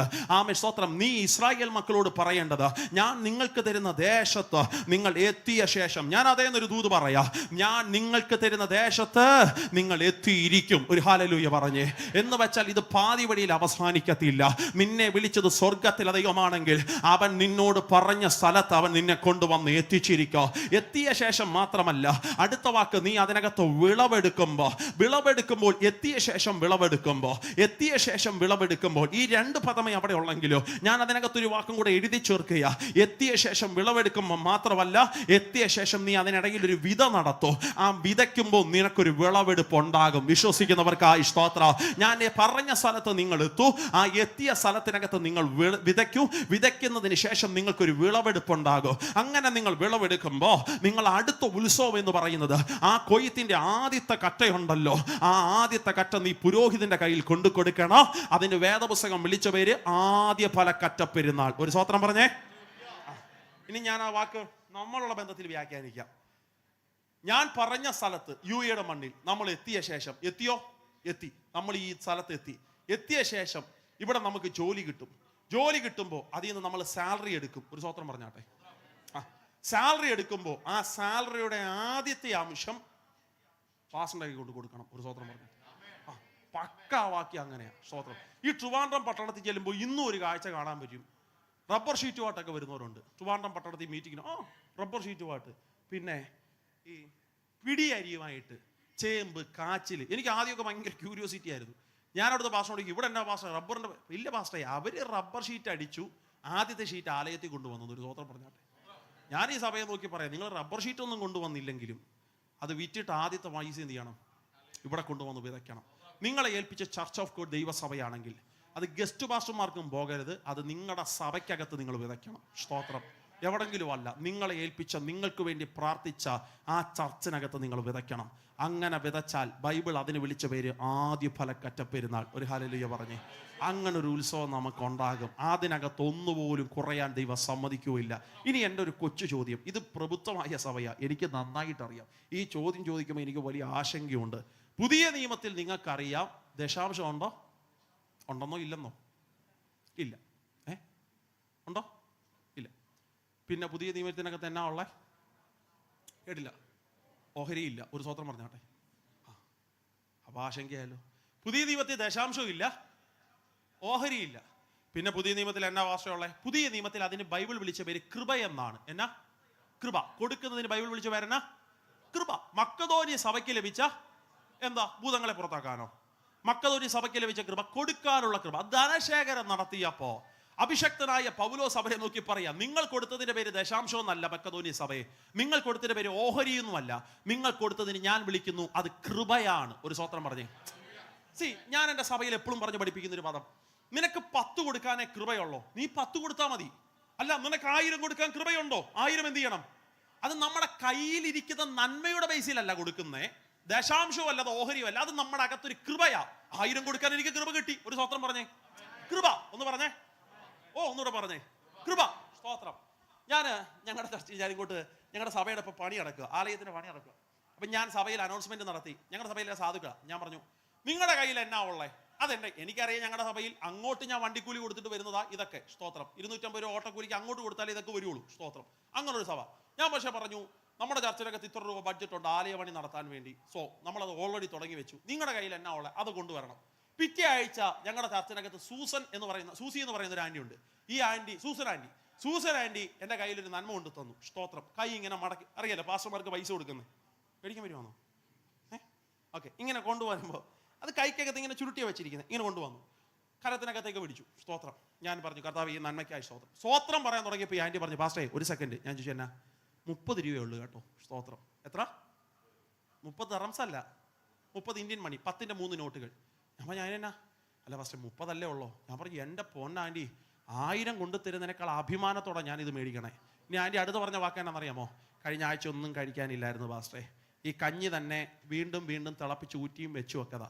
കൊച്ചിനെ സ്കൂളിൽ വിട്ടില്ല, വണ്ടിക്കൂലി ഇല്ലാത്തതുകൊണ്ട്, എല്ലാം പ്രശ്നമാണ്. ജോലി ഒരാഴ്ച കൊണ്ടില്ല, 30 രൂപയുള്ളൂ. അപ്പം ഞാൻ ആൻറ്റിയോട് പറഞ്ഞു, ഒരു കാര്യം ചെയ്യുക, ഈ 30 രൂപ പ്രാർത്ഥിച്ച് ഞാൻ ആൻറ്റിയുടെ കയ്യിലോട്ട് തരിക, കൊച്ചിന് എന്തെങ്കിലും പാലോ ബ്രെഡോ എന്തെങ്കിലും മേടിച്ചു കൊടുക്കുക. അല്ല പാസ്റ്റേ, അത് ആലയത്തിൽ വിതയ്ക്കാനുള്ളതാ, അത് കഴിച്ചാൽ എനിക്ക് ദഹിക്കുകയല്ലെന്നൊരു സ്വത്രം പറഞ്ഞാൽ. എന്നാ വെളിപ്പാടാച്ചാ ഇത്? ആ കത്തിയോ? അതിൻ്റെ ചിരിയാണോ ഇത്? 30 ഉള്ളു മോളെ. ആ 30 ആൻറ്റി എടുത്ത് പറഞ്ഞു. ഞാൻ പറഞ്ഞു നമുക്കൊരു മനുഷ്യത്വം ഉണ്ടല്ലോ. നമ്മൾ പറഞ്ഞു ആൻറ്റി ഇത് ആൻറ്റിയുടെ കയ്യിൽ. നോ, അത് കഴിച്ചാൽ എൻ്റെ കൊച്ചിന് ദഹിക്കുകയില്ലെന്ന്, അത് ആലയത്തിൽ വിതയ്ക്കാനുള്ളതാണ് ഒരു സ്വത്രം പറഞ്ഞാൽ. 10,000 കിട്ടുന്നതിനേക്കാൾ അഭിമാനമല്ലേ? ഞാൻ പറയുന്നു ചർച്ച് ഓഫ് ഗോഡ് ദൈവസഭയ്ക്കകത്തും ഇങ്ങനെ 10 ഉണ്ടെങ്കിൽ സ്തോത്രം. ലക്ഷങ്ങൾ കൊടുക്കുന്നതിനേക്കാൾ കണ്ണുനീരിനകത്ത് നീ വിതയ്ക്കുന്ന 1 രൂപയാണെങ്കിലും അതിൻ്റെ പേര് ആദ്യ ഫലമെന്ന. അത് കൊയ്യും, നീയും കൊയ്യും, നിന്റെ തലമുറകളും കൊയ്യും. വിശ്വസിക്കുന്നവർ ഹാലലൂയ പറഞ്ഞാട്ടെ, ശക്തിയോടെ പറഞ്ഞ് ഹാലലൂയ. മൂന്നാമത്തെ ഉത്സവത്തിന്റെ പേര് ആദ്യ ഫലക്കറ്റ തരുന്ന. അത് ഭൗതികത്തെ കാണിക്കുക. ആ ശൂന്യകരം ഒന്ന് മലർത്തി പിടിച്ച്, ശൂന്യകരങ്ങൾ. എനിക്കറിയാം പുറമെ ഇതിനകത്ത് നമ്മളെല്ലാം ആഡംബരം കാണിക്കുമ്പോഴും എന്തെല്ലാം ടെൻഷനകത്തൂടെ പോകുന്നവരാ നമ്മൾ. നിങ്ങൾ പറ, കർത്താവേ എൻ്റെ കരം. പുറമെ ആര് നോക്കിയാലും ഒന്നും മനസ്സിലാകത്തില്ല. ഞാൻ വലിയ വണ്ടിക്കകത്ത് വരുന്നു, വലിയ ജോലി ഉണ്ടെന്നൊക്കെ തോന്നുന്നു. അല്ല, ഞാൻ ചില സ്ട്രഗിളിങ്ങിനകത്ത് ആ ശൂന്യകരം മലർത്തി പിടിച്ചു പറ, അപ്പായേ നീ ഇതിനെ നിറപ്പാൻ ശക്തനാ. ഈ 2025 എനിക്ക് സഭയ്ക്ക് വേണ്ടി ചിലത് ചെയ്യണം, കൊടുക്കണം, വിതയ്ക്കണം. അതെനിക്കൊരു കൊയ്ത്തായി മാറും. ഹാലലൂയ. ശബ്ദമുയർത്തി ശക്തിയോടെ പറഞ്ഞേ ഹാലലൂയ. സന്തോഷത്തോടെ പറഞ്ഞേ ഹാലലൂയ. അങ്ങനെ പറഞ്ഞ 4ാമത്തെ ഉത്സവം ഏറ്റവും പ്രധാനപ്പെട്ട ഉത്സവമാണ്. നമ്മൾ താഴേക്ക് വാക്യം വരുമ്പോൾ വാക്യം 16ാമത്തെ വാക്യത്തിൽ ഇവരുടെ 4ാമത്തെ ഉത്സവം കിടക്കുക. വാക്യം 16 വായിച്ചേ. ഏറ്റവും പ്രധാനപ്പെട്ട വാക്ക് 50 ദിവസം നിങ്ങൾ എണ്ണണം. 50 ദിവസം എന്ന് പറഞ്ഞപ്പോഴേ മനസ്സിലായി, ഇനി വ്യാഖ്യാനം ആവശ്യമില്ല. 50ാമത്തെ ദിവസം എന്ന് പറയുന്നത് പെന്തക്കോസ് ഡേ ആണ്. ആ ഉത്സവത്തിന്റെ പേര് തന്നെ ആഴ്ചകളുടെ പെരുന്നാൾ അല്ലെങ്കിൽ പെന്തക്കോസ് ഡേ എന്ന. വിശ്വസിക്കുന്നവരെ നോക്കി ഞാൻ പറയാം, ഈ സഭയ്ക്കകത്ത് ഒരു ഉത്സവത്തിന്റെ വാക്തത്വം 4ാമത് തളം കെട്ടി നിൽക്കാൻ പോകുന്നത് ആഗ്രഹിക്കപ്പെടുന്ന ചില കൃപാവരത്തിന്റെ പുതപ്പുകളെ നിന്റെ ശിരസിനകത്തേക്ക് പകരാൻ ഭാഗത്തിൽ എൻ്റെ ദൈവത്തിന്റെ ഒരു ഉത്സവത്തിന്റെ വാക്തത്വം വെളിപ്പെട്ടു വരോ. ഇതൊരു പാഴ്വാക്കല്ല. ആത്മാവ് എന്നോട് പറയുന്നു, ഇതിനകത്ത് കൃപാവരത്തിന് വേണ്ടി കൊതിക്കുന്നവരുണ്ട്. ഇന്ന് രാവിലെ വിശ്വസിക്കാമെങ്കിൽ സ്വർഗത്തിലെ ദൈവം പറയുന്നു, ഈ മിനിറ്റുകൾ ആഗ്രഹിക്കുന്ന ചിലരെങ്കിലും ആ നാവിനെ പോലും തുറക്കപ്പെടുന്ന ഒരു ദൈവത്തിന്റെ അഭിഷേകത്തിന്റെ ശക്തിയെ, ഒരു പെന്തക്കോസ് ഡേ വരുന്നത് പോലെ ഈ മിനിറ്റുകൾ ഇന്ന് രാവിലെ ദൈവാത്മാവൊന്ന് മാറ്റാൻ വേണ്ടി അകതാരിൽ ആത്മാവിൽ പ്രാർത്ഥിക്കുന്ന ദൈവമക്കൾ 1-2 മിനിറ്റുകൾ ഒന്ന് പ്രാർത്ഥിച്ചേ. എല്ലാവരും ശബ്ദമുയർത്തി പ്രാർത്ഥിച്ചേ. This is a Sunday meeting. ഇതൊരു വർഷിപ്പ് ഡേ ആണ്. അകത്ത് അഭിഷേകമുള്ള ദൈവ കുഞ്ഞ് പറ, എനിക്ക് പ്രാർത്ഥനയുടെ ഒരു കൃപാവരം വേണോ? എനിക്ക് പ്രവചനത്തിന്റെ ഒരു കൃപാവരം വേണോ? എനിക്ക് ദൈവ സാന്നിധ്യത്തിന്റെ ഒരു കൃപാവരം വേണോ? അടകപരം ഷാദകലം ഭാനകതുരം ശബാനകസ്തരം ധേനകസി. ആ പറയുന്ന അന്യഭാഷ തന്നെ ശക്തിയോടെ, ആ പറയുന്ന അന്യഭാഷ തന്നെ ശക്തിയോടെ, ആ പറയുന്ന അന്യഭാഷ തന്നെ ശക്തിയോടെ ഒരു പുതപ്പിന്ന് രാവിലെ ഭയങ്കരമായും പരിശുദ്ധ ആത്മാവിന്റെ ഒരു തീ ഒരു നദി പോലെ തുറക്കട്ടെ, തുറക്കട്ടെ, തുറക്കട്ടെ, തുറക്കട്ടെ, തുറക്കട്ടെ. തൊടുന്നു, തൊടുന്നു, തൊടുന്നു, തൊടുന്നു, തൊടുന്നു, തൊടുന്നു. അഗ്നിയുടെ അഭിഷേകം, അഗ്നിയുടെ അഭിഷേകം, അഗ്നിയുടെ അഭിഷേകം. ഇതൊരു പെന്തക്കോസ് ഡേ ആയി മാറും. ഇതൊരു പെന്തക്കോസ് ഡേ ആയി മാറും. ഇത് സംഭവിക്കപ്പെട്ടാൽ ഏറ്റവും വലിയ റലമെന്ന് പറയുന്നത് പുറത്തു നിൽക്കുന്ന 3000 എണ്ണം ദൈവസഭയ്ക്കകത്തേക്ക് എൻട്രി ആകുന്ന ഒരു മഹത്വത്തിന്റെ ഉത്സവമാണിത്. യേശുവിന്റെ നാമത്തിൽ വിശ്വസിക്കുന്നവര് പറ, ഞങ്ങളുടെ ദൈവസഭയ്ക്കകത്ത് ഒരു പെന്തക്കോസ് ഡേ ദൈവാത്മാവ് മടക്കി നൽകാൻ പോകുക. പുറത്തു നിൽക്കുന്ന 3000 പേർ. ഈ വർഷം നമുക്ക് കുറഞ്ഞത് ആ കണക്ക് വേണോ? യുഎയുടെ മണ്ണിനകത്തു നിന്നോ ഒരു 3000 എണ്ണത്തെ പുറത്തു കൊണ്ടുവരുന്ന ഒരു പെന്തക്കോസ് ഡേയുടെ വാഗ്ദത്തം യേശുവിന്റെ നാമത്തിൽ, യേശുവിന്റെ നാമത്തിൽ, യേശുവിന്റെ നാമത്തിൽ ഒറ്റയ്ക്കല്ല, ഒരുമിച്ച് ആത്മശക്തിയോടെ ഒരു യുദ്ധം ചെയ്യുന്ന അതേ ശക്തിയോടെ യേശുവിന്റെ നാമത്തിൽ അടുത്തത് സുന്ദരമെന്ന ദൈവാലയ ഗോപുരത്തിന് മുമ്പിൽ സൗഖ്യമാകുന്ന ഒരു പെന്തക്കോസ് ഡേ തുടങ്ങി വെക്ക. യേശുവിന്റെ നാമത്തിൽ, യേശുവിന്റെ നാമത്തിൽ. ഓരവരും ശാദകലം വേദകസി ഹത്തനാദിയാവന. കൃപാവരത്തിന്റെ പുതപ്പ് പെയ്തു വീഴട്ടെ. അരിഞ്ഞ പുൽപ്പുറത്തിനകത്ത് ദൈവത്തിന്റെ മഞ്ഞ് തുള്ളി വന്നു വീഴ വീഴുന്നതിനേക്കാൾ ശക്തിയോടെ യേശുവിന്റെ നാമത്തിൽ റിയലി നിങ്ങൾക്കത് ഫീൽ ആകോ? യേശുവിന്റെ നാമത്തിൽ ശരിക്കും നമ്മൾ പരിശുദ്ധാത്മാവ് ശക്തിക്കകത്താകോ? ഇതൊരു പ്രകടനമാകത്തില്ല, ഇത് ചുവല 10 കയ്യടിയാകത്തില്ല, ഇതൊരു ഉത്സവത്തിന്റെ വാക്തത്വമാണ്. നിന്റെ 4ാമത്തെ സന്തോഷം വാഴുന്നത് പടത്തിനകത്തല്ല, നിന്റെ 4ാമത്തെ സന്തോഷം വാഴുന്നത് പെന്തക്കോസ്റ്റ് ഡേക്കകത്താണ്. യേശുവിന്റെ നാമത്തിൽ വിശ്വസിച്ചു പറ, ഈ ഹോൾ നമ്പർ 1-നകത്ത് ഒരു പെന്തക്കോസ്റ്റ് ഡേ ഇന്ന് രാവിലെ സംഭവിക്കപ്പെടട്ടെ. പ്രവചിക്കാൻ ദൈവശക്തിയുള്ളവർ പ്രവചിക്കാൻ ദൈവ സാന്നിധ്യമുള്ളവർ പ്രവചിക്കുക. ദൈവത്തോട് പറ, എനിക്ക് ദർശനങ്ങൾ കാണണോ, എനിക്ക് വെളിപ്പാടുകൾ പിടിക്കണോ, എന്റെ ശിരസിനകത്തേക്ക് സാന്നിധ്യം വ്യാപരിക്കപ്പെടണോ. എനിക്കിങ്ങനെ ഒതുങ്ങിയിരുന്നാൽ പോരാ, പ്രാർത്ഥിച്ചേ. എനിക്കിങ്ങനെ ഒതുങ്ങിയിരുന്നാൽ പോരാ, എന്നെ കൊണ്ട് ദൈവത്തിനൊരു പദ്ധതിയുണ്ട്. ആത്മാ പറയുന്നു, നഷ്ടപ്പെട്ടു പോയതിനെ ഞാൻ മടക്കി നൽകോ, നിന്റെ കണ്ണുകൾക്ക് ഞാനത് വെളിപ്പെടുത്തും. പ്രാർത്ഥിച്ചേ. ഉപയോഗിക്കപ്പെടുന്നതിന് തടസ്സം എന്നാണപ്പോ, അതിനെ ഇന്ന് രാവിലെ ദൈവാത്മാവ് വെട്ടണേ എന്ന് പറ. ഒരു അന്യഭാഷ അടുത്ത അന്യഭാഷ പറയുന്നതിന് തുടക്കമായി മാറട്ടെ. യേശുവിന്റെ നാമത്തിൽ നിശബ്ദരാകരുത്. ഈ മിനിറ്റുകൾ ആത്മശക്തിയോടെ പ്രാർത്ഥിക്കുക. ഈ വന്നത് പാടാകത്തില്ല.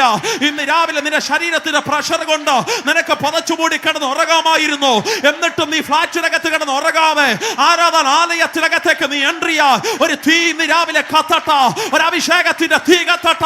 നിന്നെ ഉപയോഗിക്കപ്പെടുന്നതിന് തടസ്സമായി വാഴുന്ന ദുരാത്മ ശക്തികൾ യേശുവിന്റെ നാമത്തിൽ വെട്ട.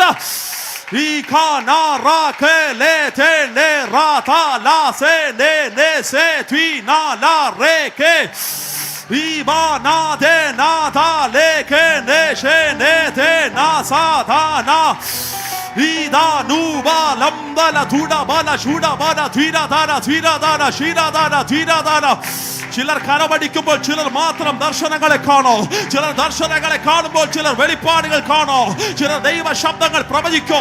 എന്റെ ഹൃദയം തുറന്ന് ഞാൻ പ്രാർത്ഥിക്കുക, ഇതുവരെ കാണാത്തൊരു അഭിഷേകത്തിന്റെ ശക്തിയെ ഈ പുതിയ വർഷം നീ ഒരു പുതപ്പോടുകൂടെ ഇറങ്ങാ.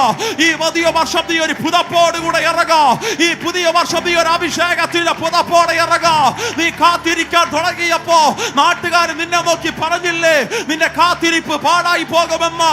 പക്ഷെ നീ 1ാമത്തെ ദിവസം കാത്തിരുന്നു, നീ 2ാമത്തെ ദിവസം കാത്തിരുന്നു, നീ 3ാമത്തെ ദിവസം കാത്തിരുന്നു. 10ാമത്തെ ദിവസം വന്നപ്പോ ഒരു പ്രത്യേകത ഉണ്ടായിരുന്നു. അന്ന് നിന്റെ പെന്തക്കോസ്റ്റ് ഡേ ആയിരുന്നു, അന്ന് നിന്റെ വാഗ്ദത്തത്തിന്റെ ദിവസമായിരുന്നു. പെട്ടെന്ന് കൊടിയ കാറ്റടിക്കുന്നത് പോലെ, അഗ്നിജ്വാല പോലെ പിളർന്നിരിക്കുന്ന നാവുകളുടെ മഹത്വം. അത് 2 കരമടിയാകല്ലേ, അത് ചുമ്മാതെ 2 കയ്യടിയാകല്ലേ. ദൈവത്തോട് കരഞ്ഞ് പ്രാർത്ഥിക്കപ്പോ ഈ ഉത്സവത്തിന്റെ സന്തോഷം ഇന്ന് രാവിലെ ദൈവം ഞങ്ങൾക്ക് മടക്കി നൽകി മാനിക്കുമവിന് ഇപ്പോൾ ഞങ്ങൾ നന്ദിയോടെ ദൈവത്തിന് സ്തോത്രം. രക്തത്തിന്റെ ശക്തി ഇന്ന് രാവിലെ വാഴുമവിന, അഭിഷേകത്തിന്റെ ശക്തി ഇന്ന് രാവിലെ വാഴുമവിന. നന്ദിയോടെ ഞങ്ങൾ ദൈവത്തിന് സ്തോത്രം പറയുക. കാത്തിരിപ്പുകളുടെ മറുപടി കിട്ടുന്ന ഒരു ഉത്സവം എനിക്ക് ഇന്നും ഓർമ്മയുണ്ട്. ഷാരോൺ ദൈവസഭയ്ക്കകത്തേക്ക് ഞങ്ങൾ എൻട്രി ആകുന്ന സമയത്ത് വിശ്വാസത്തിനകത്ത് വന്നിട്ട് അപ്പൻ ഞങ്ങളോട് വന്ന് പറഞ്ഞു, യേശുവിനെ കണ്ടെത്തി ദൈവ സാന്നിധ്യത്തിന്റെ മഹത്വം ഞങ്ങൾ തിരിച്ചറിഞ്ഞു. അപ്പൻ ഒരു ദിവസം എൻ്റെ അടുത്ത് വന്ന് പറഞ്ഞു, അടുത്ത ഞായറാഴ്ച നമുക്ക് പള്ളിയിൽ പോകണം. പള്ളി എന്ന് പറയുമ്പോൾ നമ്മുടെ അകത്ത് കിടക്കുന്ന സെറ്റിങ്സ് മൊത്തം ഈ പണ്ടൊക്കെ ഫിലിം കാണുന്ന സമയത്ത് ഏതോ കുരിശുള്ളൊരു സംഗതി, അകത്ത് യേശുവിന്റെ രൂപം ഇരിക്കുന്നൊരു സംഭവം. ഇതിനകത്തേക്ക് പോകണമെന്നൊരു ചിന്തയിൽ ഞായറാഴ്ച ദിവസത്തിന് വേണ്ടി ഞങ്ങൾ വെയിറ്റ് ചെയ്തു. ഞാനും എൻ്റെ ചേച്ചി ഒരുങ്ങി ഞങ്ങൾ അപ്പൻ്റെയും അമ്മയുടെയും കൂടെ ആദ്യമായി പെന്തക്കോസ്റ്റ് ആരാധനയ്ക്കകത്തേക്ക് കയറി ചെല്ലുക. കയറി ചെന്നപ്പോൾ പള്ളി എന്ന് പറയുന്ന ഞങ്ങളുടെ പ്രതീക്ഷകളെല്ലാം ഉടഞ്ഞുപോയി. അവിടെ കുരിശുമില്ല, അവിടെ യേശുവിന്റെ രൂപവും ഇല്ല. അവിടെ കുറെ പ്രാർത്ഥനാപ്പായും പിന്നെ ഇരുന്ന് ടമ്പേറടിച്ച് ആരാധിക്കുന്ന കുറെ സാധുക്കളുടെ കമ്മ്യൂണിറ്റിയോ ഒന്നും മനസ്സിലായില്ല. 1ാമത്തെ ആഴ്ച പോയി, ഒരു സമ്മതിയും പിടികിട്ടിയില്ല. 2ാമത്തെ ആഴ്ച പോയി, ഒന്നും മനസ്സിലായില്ല. 3ാമത്തെ ആഴ്ച ഒന്നും പിടികിട്ടുന്നില്ല. അങ്ങനെ കുറച്ച് ആഴ്ചകൾ ആ ചർച്ചിനകത്ത് തുടരുമ്പോൾ അവിടെ ശുശ്രൂഷിക്കുന്ന കർത്താവിന്റെ ദാസൻ പാസ്റ്റർ അനിയന് അദ്ദേഹം ഒരിക്കൽ സഭയ്ക്കകത്ത് എഴുന്നേറ്റ് അനൗൺസ്മെന്റ് നടത്തി, അടുത്ത വെക്കേഷൻ സമയം വരികയാണ്. അടുത്ത മാസം വെക്കേഷൻ സമയം വരുമ്പോൾ നമുക്ക് സ്തോത്രം നമ്മുടെ കുഞ്ഞുങ്ങൾക്ക് പാലക്കാട് ഒരു ക്യാമ്പ് നടക്കുക.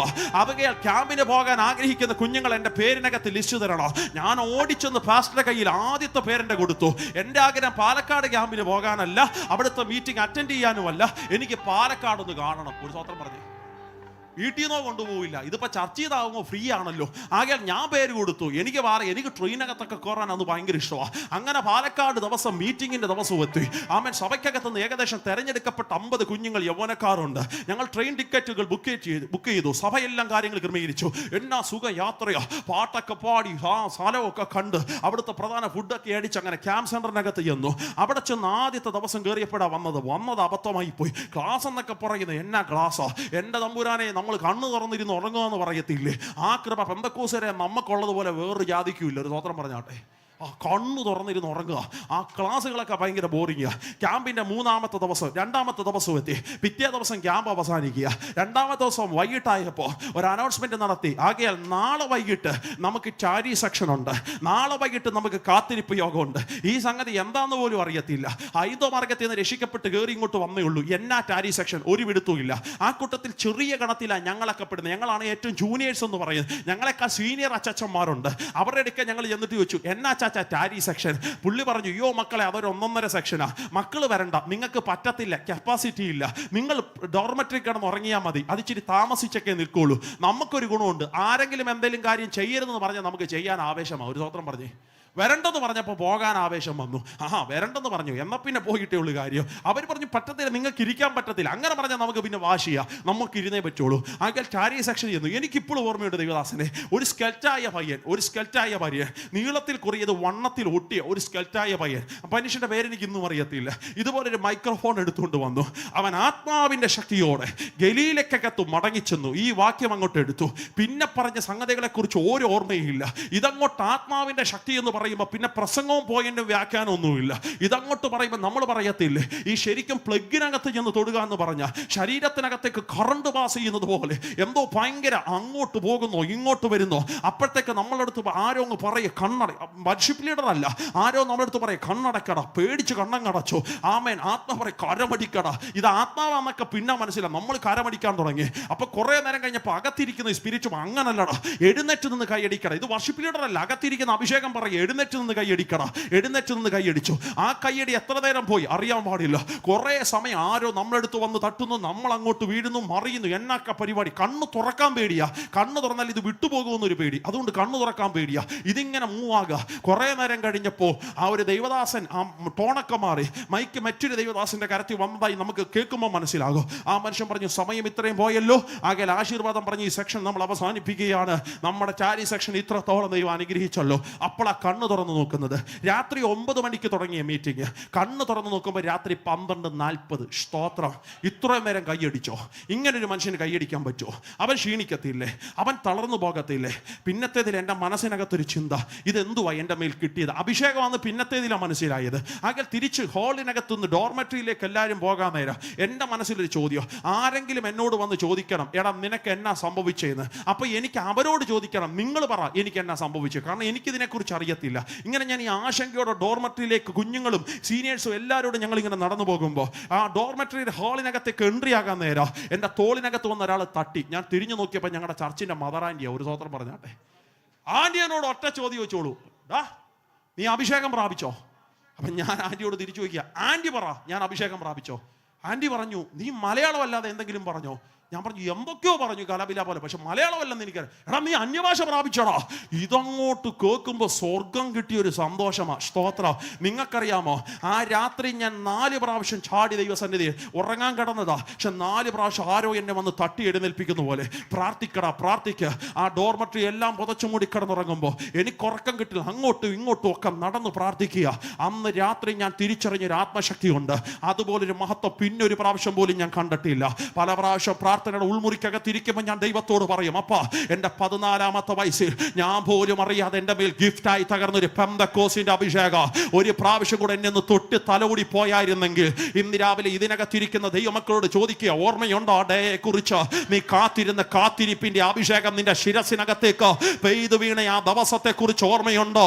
ഇന്ന് രാവിലെ ഹോളിനകത്തിരിക്കുമ്പോൾ ദൈവത്തോട് പറപ്പാ, ഒരു പ്രാവശ്യം കൂടെ ദൈവശക്തി എൻ്റെ ശിരസിനകത്തൊന്ന് കിട്ടിയായിരുന്നെങ്കിൽ, ആ സാന്നിധ്യത്തിൽ നീ നടന്നായിരുന്നെങ്കിൽ, അത് നീ മെയിൻറ്റെയിൻ ചെയ്ത് പോയായിരുന്നെങ്കിൽ ഇന്ന് നീ ആരായി മാറിയേനെ. ദൈവത്തോട് പറപ്പാ, ഒരു പ്രാവശ്യം കൂടെ ശക്തി എന്നെ ഒന്ന് തൊട്ട് തലോടി പോകണമേ.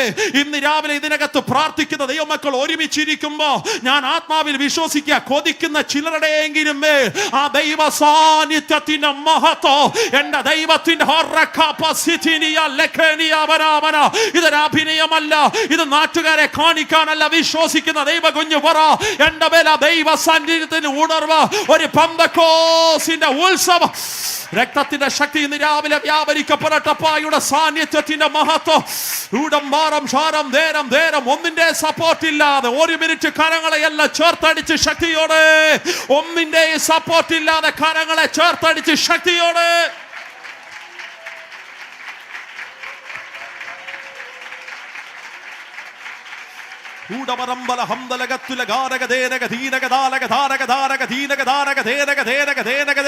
ഒരു പരിധിയിട്ട് നിന്റെ ആരാധനകളെ അടച്ചു വെക്കുന്ന റലമങ്ങ് അടിഞ്ഞു പോകട്ടെ.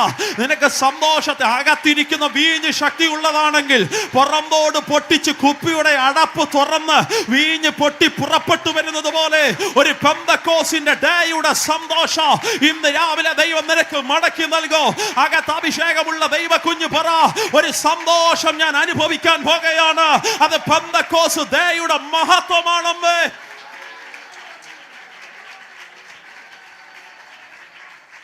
അഞ്ചാമത്തെ ഉത്സവം ഏറ്റവും പ്രധാനപ്പെട്ടത്, വാക്യം വായിക്കണ്ട, അതിന്റെ പേര് കാഹളധ്വനി പെരുന്നാളെന്ന.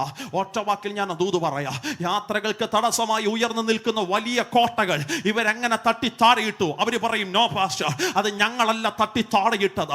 പിന്നെ ഞങ്ങളോട് അഭിഷക്തൻ പറഞ്ഞു, ഇതിനെ ചുറ്റും നിങ്ങൾ നടക്കണം. 7ാമത്തെ ദിവസം നിങ്ങളൊരു സംഗതി ചെയ്യണം, നിങ്ങളുടെ കാഹളങ്ങളെ നിങ്ങൾ ഊതണം. അത് ഊതുമ്പോൾ നിങ്ങളുടെ മുമ്പിൽ ഉയർന്നു നിൽക്കുന്ന ഈ വലിയ കോട്ടയുണ്ടല്ലോ, എന്റെ സ്വർഗത്തിലെ തമ്പുരാൻ പടച്ച അവനത് തള്ളി താഴെയിടോ. അത് നിന്റെ ഉത്സവമായിരിക്കണം. കാഹളധ്വനി പെരുന്നാൾ എന്നതിന് പേര്. ഇന്ന് രാവിലെ വിശ്വസിക്കുന്ന സഭയോട് ദൈവം പറയുക, യാത്രകൾക്കെതിരെ ഉയർന്നു നിൽക്കുന്ന കോട്ടകളെ തള്ളി താഴെയിടാൻ ഭാഗത്തിൽ നിനക്കൊരു ഉത്സവമുണ്ട്. അതിന്റെ പേര് കാഹളത്തിന്റെ ശബ്ദമുയർത്തുന്ന ഉത്സവം എന്നാണ്. അകത്ത് ദൈവശക്തിയുള്ള ദൈവ കുഞ്ഞു പറയണോ, ചിലരും മൗനമായിരിക്കും, ചിലർ നിർവിചാരികളായിരിക്കും. പക്ഷെ ആരാധന ഹോളി വന്നാൽ എനിക്കത് പറ്റത്തില്ല. എന്റെ യാത്രകൾക്ക് തടസ്സമായി ഉയർന്നു നിൽക്കുന്ന കോട്ടകളെ ഇടിച്ച് തള്ളി താഴെയിട. എന്റെ കയ്യിൽ ആയുധങ്ങളില്ല, പക്ഷെ എന്റെ ശബ്ദം എന്ന കാഹളത്തെ ഇന്ന് രാവിലെ ഞാൻ ഇടിച്ച് തള്ളി താഴെയിട. നിന്റെ ആയുധം മനുഷ്യനിലല്ല, നിന്റെ ആയുധം ബലങ്ങൾക്കകത്തല്ല, നിന്റെ ആയുധം നിന്റെ കാഹളത്തിനകത്ത് മറിഞ്ഞിരിക്കുന്നു. അത് നിന്റെ ഉത്സവത്തിന്റെ വാഗ്ദത്തമാണ്. കാഹളധ്വനി പെരുന്നാളിന്റെ മഹത്വം യേശുവിന്റെ നാമത്തിൽ. ഒരു പക്ഷേ പെന്തക്കോസ്തുകാരെ കുറിച്ച് മറ്റുള്ളവർ ചോദിക്കുന്ന ചോദ്യം, എന്തിനാ ഇവര് ശബ്ദമുയർത്തുന്നേ?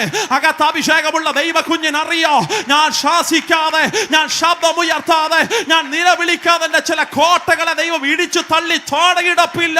എരിഹോവിന്റെ മുമ്പിൽ ഇരിക്കുന്ന കുരുടനെ, നിന്റെ കയ്യിൽ കാഹളമുണ്ടോ? കുരുടൻ പറയും, എന്റെ കയ്യിൽ കാഹളമില്ല, പക്ഷെ എന്റെ ശബ്ദം എന്ന കാഹളം ഞാൻ ഉപയോഗിക്കാൻ പോകുകയാണ്. ഉറക്കെ വിളിച്ചേ ദാവീദ് പുത്ര, ശബ്ദമുയർത്തി വിളിച്ചേ ദാവീദ് പുത്ര.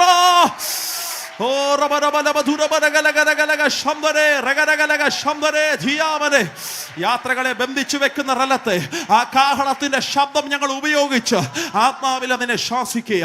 ആകയാൽ ഇവരുടെ 7ാമത്തെ ഉത്സവം ഏതാ? അവരുടെ 6ാമത്തെ ഉത്സവം ഏതാ? അവർ 6ാമത്തെ ഉത്സവം ശ്രദ്ധിച്ചു കേട്ടോണ്. അതിന്റെ പേര് പാപപരിഹാര പെരുന്നാൾ എന്നാണ്. എന്തുവാ അത്? ദേശം പാപത്തെ പച്ചവെള്ളം പോലെ വലിച്ചു കുടിക്കുമ്പോ അകത്ത് വിശ്വാസമുള്ള ദൈവ കുഞ്ഞു പറയണോ, എന്റെ പാപത്തെ കഴുകി ശുദ്ധീകരിച്ച് എന്നെ ഹിമത്തോളം വെളിപ്പിച്ച് അവന്റെ രക്തത്താൽ ചങ്കിലെ ചോരയാൽ എനിക്കത് തന്ന് എന്റെ പാപത്തിന്റെ കെട്ടുപൊട്ടിച്ചൊരു ഉത്സവം എനിക്കുണ്ട്. അതിന്റെ പേര് പാപപരിഹാര പെരുന്നാൾ എന്നാണ്. ആ ശുദ്ധി പ്രാപിച്ച ദൈവമക്കൾ ഇന്ന് രാവിലെ യോഗത്തിനകത്തുണ്ടെങ്കിൽ അവര് ശബ്ദമൊന്ന് ഉയർത്തി ദൈവത്തിന് സ്തോത്രം പറഞ്ഞിട്ട് പറപ്പാ, എന്റെ പാപത്തെ നിന്റെ ചങ്കിലെ ചോരയോ നീ കഴുകി ശുദ്ധീകരിച്ച ഒരു ഉത്സവത്തിന്റെ വാഗ്ദത്തം ഞങ്ങൾക്കുണ്ട്. കരമുയർത്തി ശക്തിയോടെ പറഞ്ഞേ ഹല്ലേലൂയ. അവിടെ ആ പ്രാർത്ഥിക്കുന്ന ദൈവ കുഞ്ഞിനൊരു വേർപാടുണ്ടാകണം. ഇതിനകത്തിരിക്കുന്ന സകല സൺഡേ സ്കൂൾ കുഞ്ഞുങ്ങളോട് ഞാൻ പറയുന്നു, മറ്റുള്ളവർ പോകുന്ന പോലെ നിനക്ക് പോകാൻ പ്രമാണമില്ല. മറ്റുള്ളവർ നടക്കുന്നത് പോലെ നിനക്ക് നടക്കാൻ പ്രമാണമില്ല. മറ്റുള്ളവർ ചിന്തിക്കുന്ന പോലെ നിനക്ക് ചിന്തിക്കാൻ പ്രമാണമില്ല. അവിടെയാണ് ദാവീദിനോട് ശൗല് പറഞ്ഞത്, പടച്ചട്ട എടുത്ത് ധരിച്ചോ എന്ന് പറഞ്ഞപ്പോൾ അഭിഷേകം പറയാ, അതെനിക്ക് ചേരത്തില്ല. ഒരു സ്തോത്രം പറഞ്ഞേ, അതെനിക്ക് എന്ന് പറഞ്ഞ മക്കൾ, അതെനിക്ക് അവർ ചോദിക്കും, എല്ലാവർക്കും ബോയ് ഫ്രണ്ട് ഉണ്ട്, നിനക്ക് ബോയ് ഫ്രണ്ട് ഇല്ലേ എന്ന് ചോദിക്കുമ്പോൾ നീ പറയണം, അതെനിക്ക് ചേരത്തില്ല ബ്രദർ. ഒരു സ്വത്രം പറഞ്ഞേ. എല്ലാവരും അത് കാണും, നീ അത് കാണത്തില്ലേ എന്ന് ചോദിക്കുമ്പോൾ നീ പറയണം, ഇല്ല ബ്രദർ, അതെനിക്ക് ചേരത്തില്ല. ഒരു സ്വത്രം പറഞ്ഞേ. എല്ലാവരും അതെടുത്ത് ധരിക്കട്ടെ, പക്ഷെ നിനക്കത് ചേരത്തില്ല. അവിടെയാണ് നിന്റെ മേൽ ആ പാപത്തിൻ്റെ കെട്ടിനെ ദൈവം കഴുകുന്നത്. അവിടെയാണ് നീ ഒരു ശുദ്ധി പ്രാപിക്കുന്നത്. അതിൻ്റെ പേര് പാപപരിഹാര പെരുന്നാൾ. ഒരു സ്വത്രം പറഞ്ഞു. 7ാമത്തെ ഉത്സവം ശ്രദ്ധിച്ചു കേട്ടോ, അതെനിക്ക് പറയാൻ ഭയങ്കര അഭിമാനമാണ്. 7ാമത്തെ ഉത്സവത്തിൻ്റെ പേര് കൂടാര പെരുന്നാൾ എന്നാണ്. എന്താണ് അതിൻ്റെ അർത്ഥം? കൂടാര പെരുന്നാൾ എന്ന് പറഞ്ഞാൽ പഴയ നിയമത്തിൻ്റെ വ്യാഖ്യാനം ഭയങ്കരമാണ്. ഞാൻ അങ്ങനല്ല തൊടുന്നത്, ഇതൊരു ആത്മവെളിപ്പാടില്ല തൊടുന്നത്. ഈ കൂടാരത്തിൽ നീ ഞരങ്ങിക്കൊണ്ടിരിക്കുമ്പോൾ നിൻ്റെ അകത്തൊരു ഉറപ്പുണ്ട്, ഈ കൂടാരം പൊളിയും. ഈ കൂടാരം പൊളിഞ്ഞാലും പിന്നെയും ഒരു കൂടാര പെരുന്നാൾ ഞങ്ങൾക്കുണ്ടാകും. അതെവിടാന്നറിയാമോ? അതിവിടല്ല, അതങ്ങ് മേലെ യെരൂശലേമില. ദൈവം ഞങ്ങൾക്ക് അവിടെ ഒരു വീട് പണിയുന്നുണ്ട്. സുക്കോത്ത്, 2 പദങ്ങൾ അർത്ഥം. ദൈവം ചെയ്ത നന്മകളെ ഓർത്തി കൂടാരത്തിൽ നീ ഞരങ്ങിക്കൊണ്ട് സ്തോത്രത്തോടെ ഇരിക്കുമ്പോൾ നിന്റെ മശിഹ വരാൻ സമയമായി. അകത്ത് ദൈവശക്തിയുള്ള കുഞ്ഞ് പറ, എൻ്റെ മശിഹ വരാൻ സമയമാ. അപ്പാ, കർത്താവ് താൻ ഗംഭീരനാദത്തോട് പ്രധാന ദൈവദൂതന്റെ ശബ്ദത്തോട് ദൈവത്തിൻ്റെ കാഹളത്തോടും കൂടെ എൻ്റെ മശിഹ വരാൻ സമയമായി. ആകയാൽ പഴയ നിയമത്തിനകത്തൊരു അഭിഷേകത്തിൻ്റെ വെളിപ്പാട് എന്നാന്ന് കേട്ടോ. ആ പദം ശ്രദ്ധിച്ചു കേട്ടോ. പ്രാർത്ഥനയ്ക്ക് വേണ്ടി നമ്മൾ മൂവാകാൻ പോകുകയാ. പഴയ നിയമത്തിലൊരു ഭക്തൻ പറയും, അതൊരു പാട്ടാ. പ്രഭാത പ്രാർത്ഥനയിൽ നമ്മൾ ആ പാട്ട് പാടിയാൽ, പ്രഭാത പ്രാർത്ഥനയുള്ള വീടുകളുടെ കാര്യമാണ് പറഞ്ഞത്, അവർ ആ പാട്ട് പാടി ആരാധിക്കും. അപ്പച്ചന്മാർക്ക് അറിയാം ആ പാട്ട്. നഗ്നനായി ഞാൻ വന്നു. ഞാൻ പറയുന്നത് ആ പാട്ട് നമ്മൾ പാടല്ലെന്ന ഒരു സ്വത്രം പറഞ്ഞാട്ടെ. അബദ്ധമായി പോയി.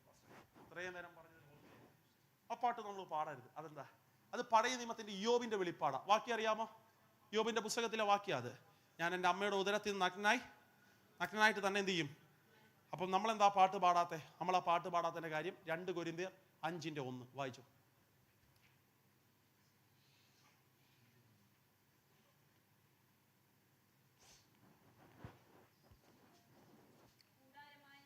പൗലോസ് പറയുക, കൂടാരമായ ഞങ്ങളുടെ ഭൗമഭവനം അഴിഞ്ഞുപോയാൽ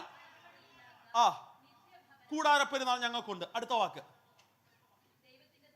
ഓക്കെ, അടുത്ത വാക്യം.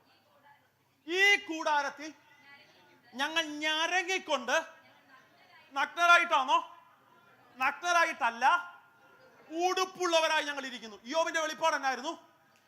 നഗ്നനായിട്ടാ വന്നേ, പക്ഷെ പൗലോസ് പറയാ, നഗ്നനായിട്ടാ വന്നെങ്കിലും പോകുന്നത് നഗ്നനായിട്ടല്ല, ഒരു ഉടുപ്പ് ഞങ്ങൾക്കുണ്ട്. ആ കൂടാരത്തെ ഞങ്ങൾ നഗ്നനായിട്ടല്ല കയറുന്നേ, ഞങ്ങൾ ഉടുപ്പുള്ളവരായി കയറും. വെളിപ്പാട് പുസ്തകം പറയാം, അത് ജയിക്കുന്നവന്റെ വെള്ളയുടുപ്പായിരിക്കും. സ്തോത്രം. ഞാൻ പറയുന്ന പ്രാർത്ഥിക്കുന്ന ദൈവകുഞ്ഞുങ്ങൾ ഇനി ആ പാട്ടിൽ ലൈനത്ത് ഒന്ന് കട്ട് ചെയ്തോണോ, എന്നിട്ട് പറയണം, ഞങ്ങൾ പോകുന്നത് വസ്ത്രം ഇല്ലാത്തവരായിട്ടല്ല വാസേ, ഞങ്ങൾ തേജസ്സിന്റെ വസ്ത്രം ധരിച്ചവരായി മേളിലോട്ട് കയറിപ്പോകോ. ആകെ അതിൻ്റെ പേര് കൂടാര പെരുന്നാളെന്ന 7 ഉത്സവത്തിന്റെ വാഗ്ദത്തം നിനക്ക് മടക്കി നൽകും. ഇനി ഞാൻ ചോദിക്കട്ടെ, ആമേൻ. ഇരമ്യാവിന്റെ 1ാമത്തെ ദൂതന്ന ഇനിയും ആനന്ദഘോഷവും സന്തോഷധ്വനിയും. 1ാമത്തെ സന്തോഷം എന്നാന്നാ പറഞ്ഞേ? പോയോ? ആലയത്തിൽ പിള്ളാര് കയറുമ്പോ. 2ാമത്തെ സന്തോഷം എന്നാന്നാ പറഞ്ഞേ? വിവാഹം നടക്കുമ്പോ. 3ാമത്തെ സന്തോഷം എന്നാന്നാ ഇപ്പൊ പറഞ്ഞുകൊണ്ടിരിക്കുന്നേ? എന്നാ?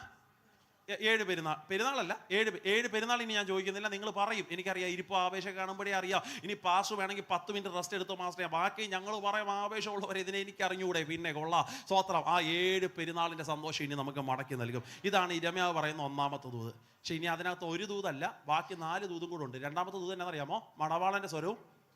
നമ്മൾ ഈ വാക്ക് പറഞ്ഞത് ഏതാണ്ട് ഒരു 1 മണിക്കൂർ 5 മിനിറ്റ് എടുത്താ ഇത് പറഞ്ഞത്.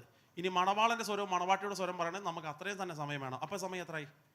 ഇപ്പം 4. അപ്പൊ സമയം എത്ര ആവും? 5. ഓക്കെ. മണവാളന്റെ സ്വരം പറയണമെങ്കിൽ മണവാളനെ കുറിച്ചും മണവാട്ടിയെ കുറിച്ചും പറയണം. ഓക്കെ. അതിനകത്ത് അടുത്ത വാക്കെന്ന് പറയുമ്പോൾ സൈന്യങ്ങൾ യഹോവയെ സ്തുതിക്കുന്ന ശബ്ദമാണ് അവിടുത്തെ വിഷയം. യഹോവ നല്ലവനല്ലോ, അവന്റെ ദയ. അത് പറയണമെങ്കിൽ നിങ്ങൾ 1 മണിക്കൂർ നമുക്ക് കഷ്ടിച്ച് വേണം. എന്നാലേ അപ്പൊ സമയം എത്ര ആവും? 6 മണിയാവും. സ്തോത്രം. ഈ യഹോവ നല്ലവനല്ലോ, അവന്റെ ദയ എന്നേക്കുമുള്ളത് ബൈബിളിൽ പറഞ്ഞ 5 സ്ഥലങ്ങളുണ്ട്. 5 സ്ഥലം ഹോംവർക്ക് തരികയാണ്, വീട്ടിൽ പോയി തപ്പിയെടുക്കണം. 5 സ്ഥലം എവിടാ? അത് 5 ദൂതുകളാ. ചുമ്മാതി ഇവർക്ക് പറയാൻ പറ്റത്തില്ല. ഈ 5 സ്ഥലങ്ങളിൽ ഇവർ ഇത് പറഞ്ഞോളൂ. 5 സ്ഥലം നിങ്ങളുടെ ലൈഫുമായിട്ട് കണക്റ്റഡാ. അത് നിങ്ങളുടെ പാസ്റ്റ് അടുത്ത ആഴ്ച പ്രസംഗിക്കും. ഒരു സ്തോത്രം പറഞ്ഞാട്ടെ. നിയോഗം ഉണ്ടെങ്കിൽ. സ്തോത്രം. യഹോവ നല്ലവനല്ലോ എന്ന് പറഞ്ഞ 5 സ്ഥലങ്ങളുണ്ട്. അത് നിങ്ങൾ പോയി തപ്പിയെടുക്കണം. സ്തോത്രം. ഇനി അതിനകത്തെ അടുത്ത ദൂത് എന്നാണെന്നറിയാമോ? ആലയത്തിൽ സ്തോത്രയാഗം അപ്പൊ ഈ യാഗത്തെക്കുറിച്ചും പറയണം, സ്തോത്രയാഗത്തെക്കുറിച്ചും പറയണം. സ്തോത്രം എന്ന് ബൈബിളിൽ പറഞ്ഞിട്ടുള്ള പ്രധാന സ്ഥലങ്ങൾ, ഈ യാഗത്തിന്റെ ഡെപ്ത് ഇത് കണക്റ്റഡ് ആക്കണം. അതൊരു സ്റ്റഡിയാ, അതൊരു ബൈബിൾ ക്ലാസ്സാ. അങ്ങനെ എടുക്കാൻ പ്രാപ്തിയുള്ളവർ കേരളക്കരയിലുണ്ട്. നിങ്ങൾ അവർ 2-3 ദിവസം കൊണ്ടുപോകാം, നഷ്ടമാകത്തില്ല. സ്തോത്രത്തെക്കുറിച്ചും യാഗങ്ങളെക്കുറിച്ചും ഡെപ്തായ ഒരു ക്ലാസ്, അതിനൊരു 1.5 മണിക്കൂർ കൃത്യമായി വേണം. അപ്പൊ സമയത്തായി 7:30 സ്തോത്രം. അവസാനത്തെ വാക്ക് പ്രധാനപ്പെട്ട, അത് മിസ്സാക്കാൻ പറ്റത്തില്ല. അവസാനത്തെ വാക്ക് എന്നാ അതിനകത്ത് ഇരമ്യാവ് പറയുന്നേ? ദേശത്തിന്റെ സ്ഥിതി. പിന്നെ പണ്ടത്തെ പോലെ അത് പഴയ നിയമം പുതിയ നിയമം കമ്പൈൻ ചെയ്ത് പഠിച്ചാൽ അതിന്റെ വാക്കിന്റെ ആടെ അറിയുള്ളൂ. അപ്പൊ നമുക്ക് സമയം എത്ര? 1 മണിക്കൂർ കുറഞ്ഞത് വേണം. അപ്പൊ എത്ര ഈ സമയം? 8 സ്തോത്രം. ഞാൻ പറയുന്നത് നേരെ പുതിയ ആരാധനയിലോട്ട് പോകാം. ഒരു സ്തോത്രം പറഞ്ഞാട്ടെ. പക്ഷെ അങ്ങനെ പോകുമ്പോൾ ഒരു പ്രശ്നം, അത് പ്രസംഗമായി പോകും. പക്ഷെ നമ്മുടെ വിഷയം പ്രസംഗമല്ല, നമ്മുടെ വിഷയം ദൂത. നിങ്ങളോട് പറയാൻ കർത്താവ് എന്നെ ഏൽപ്പിച്ച വാക്ക് ഞാൻ സിൻസിയറായി പറയാം, ഇനിയും ആനന്ദം മടങ്ങി വരും.